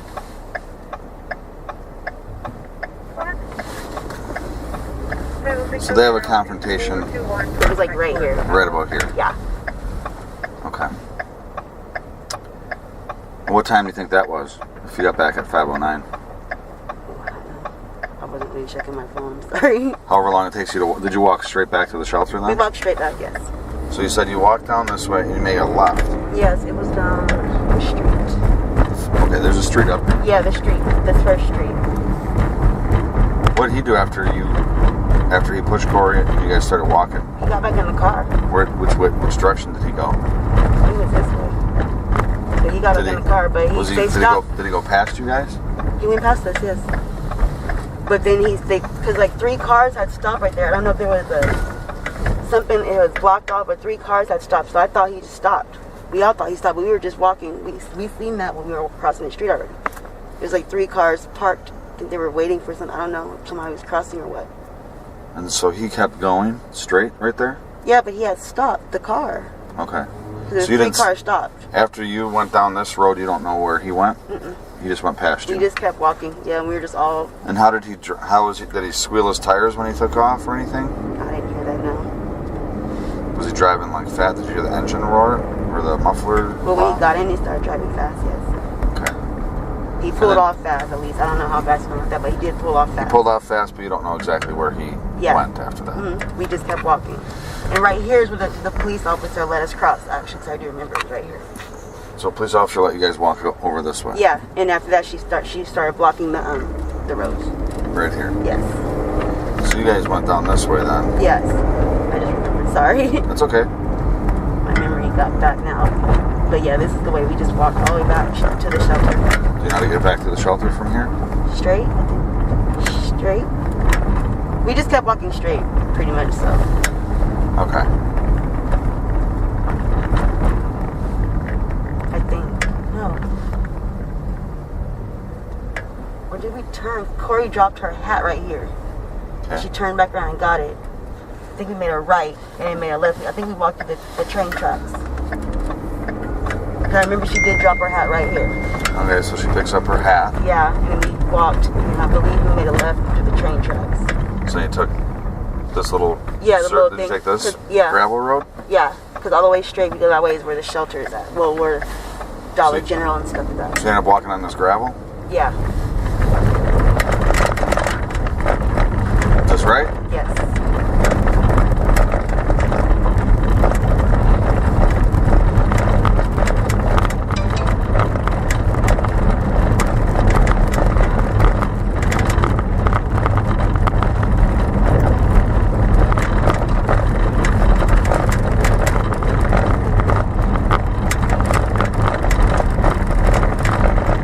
Did you ever see him again? And did he ever contact you via text or call you? Like I said, I tried to call him and we walked up, but he just kept ringing. And we ended up, yeah, because this is where Dollar General, so we ended up walking back to the shelter. Okay.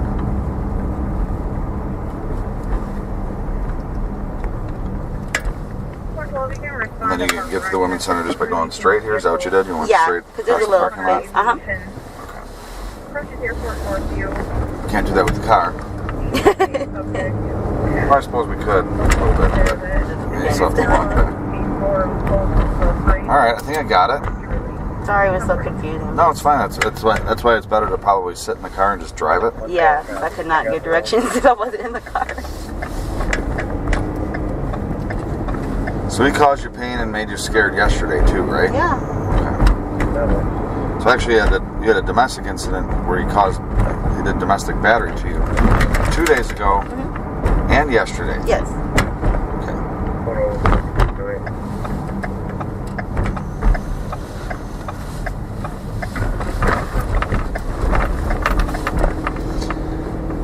Okay. I don't think I have any more questions. Do you? I don't, and I have you guys' number if I do. Thanks for watching, everyone. If you enjoyed this video, please do not forget to like and subscribe on your way out, and feel free to leave a comment. Have a blessed day.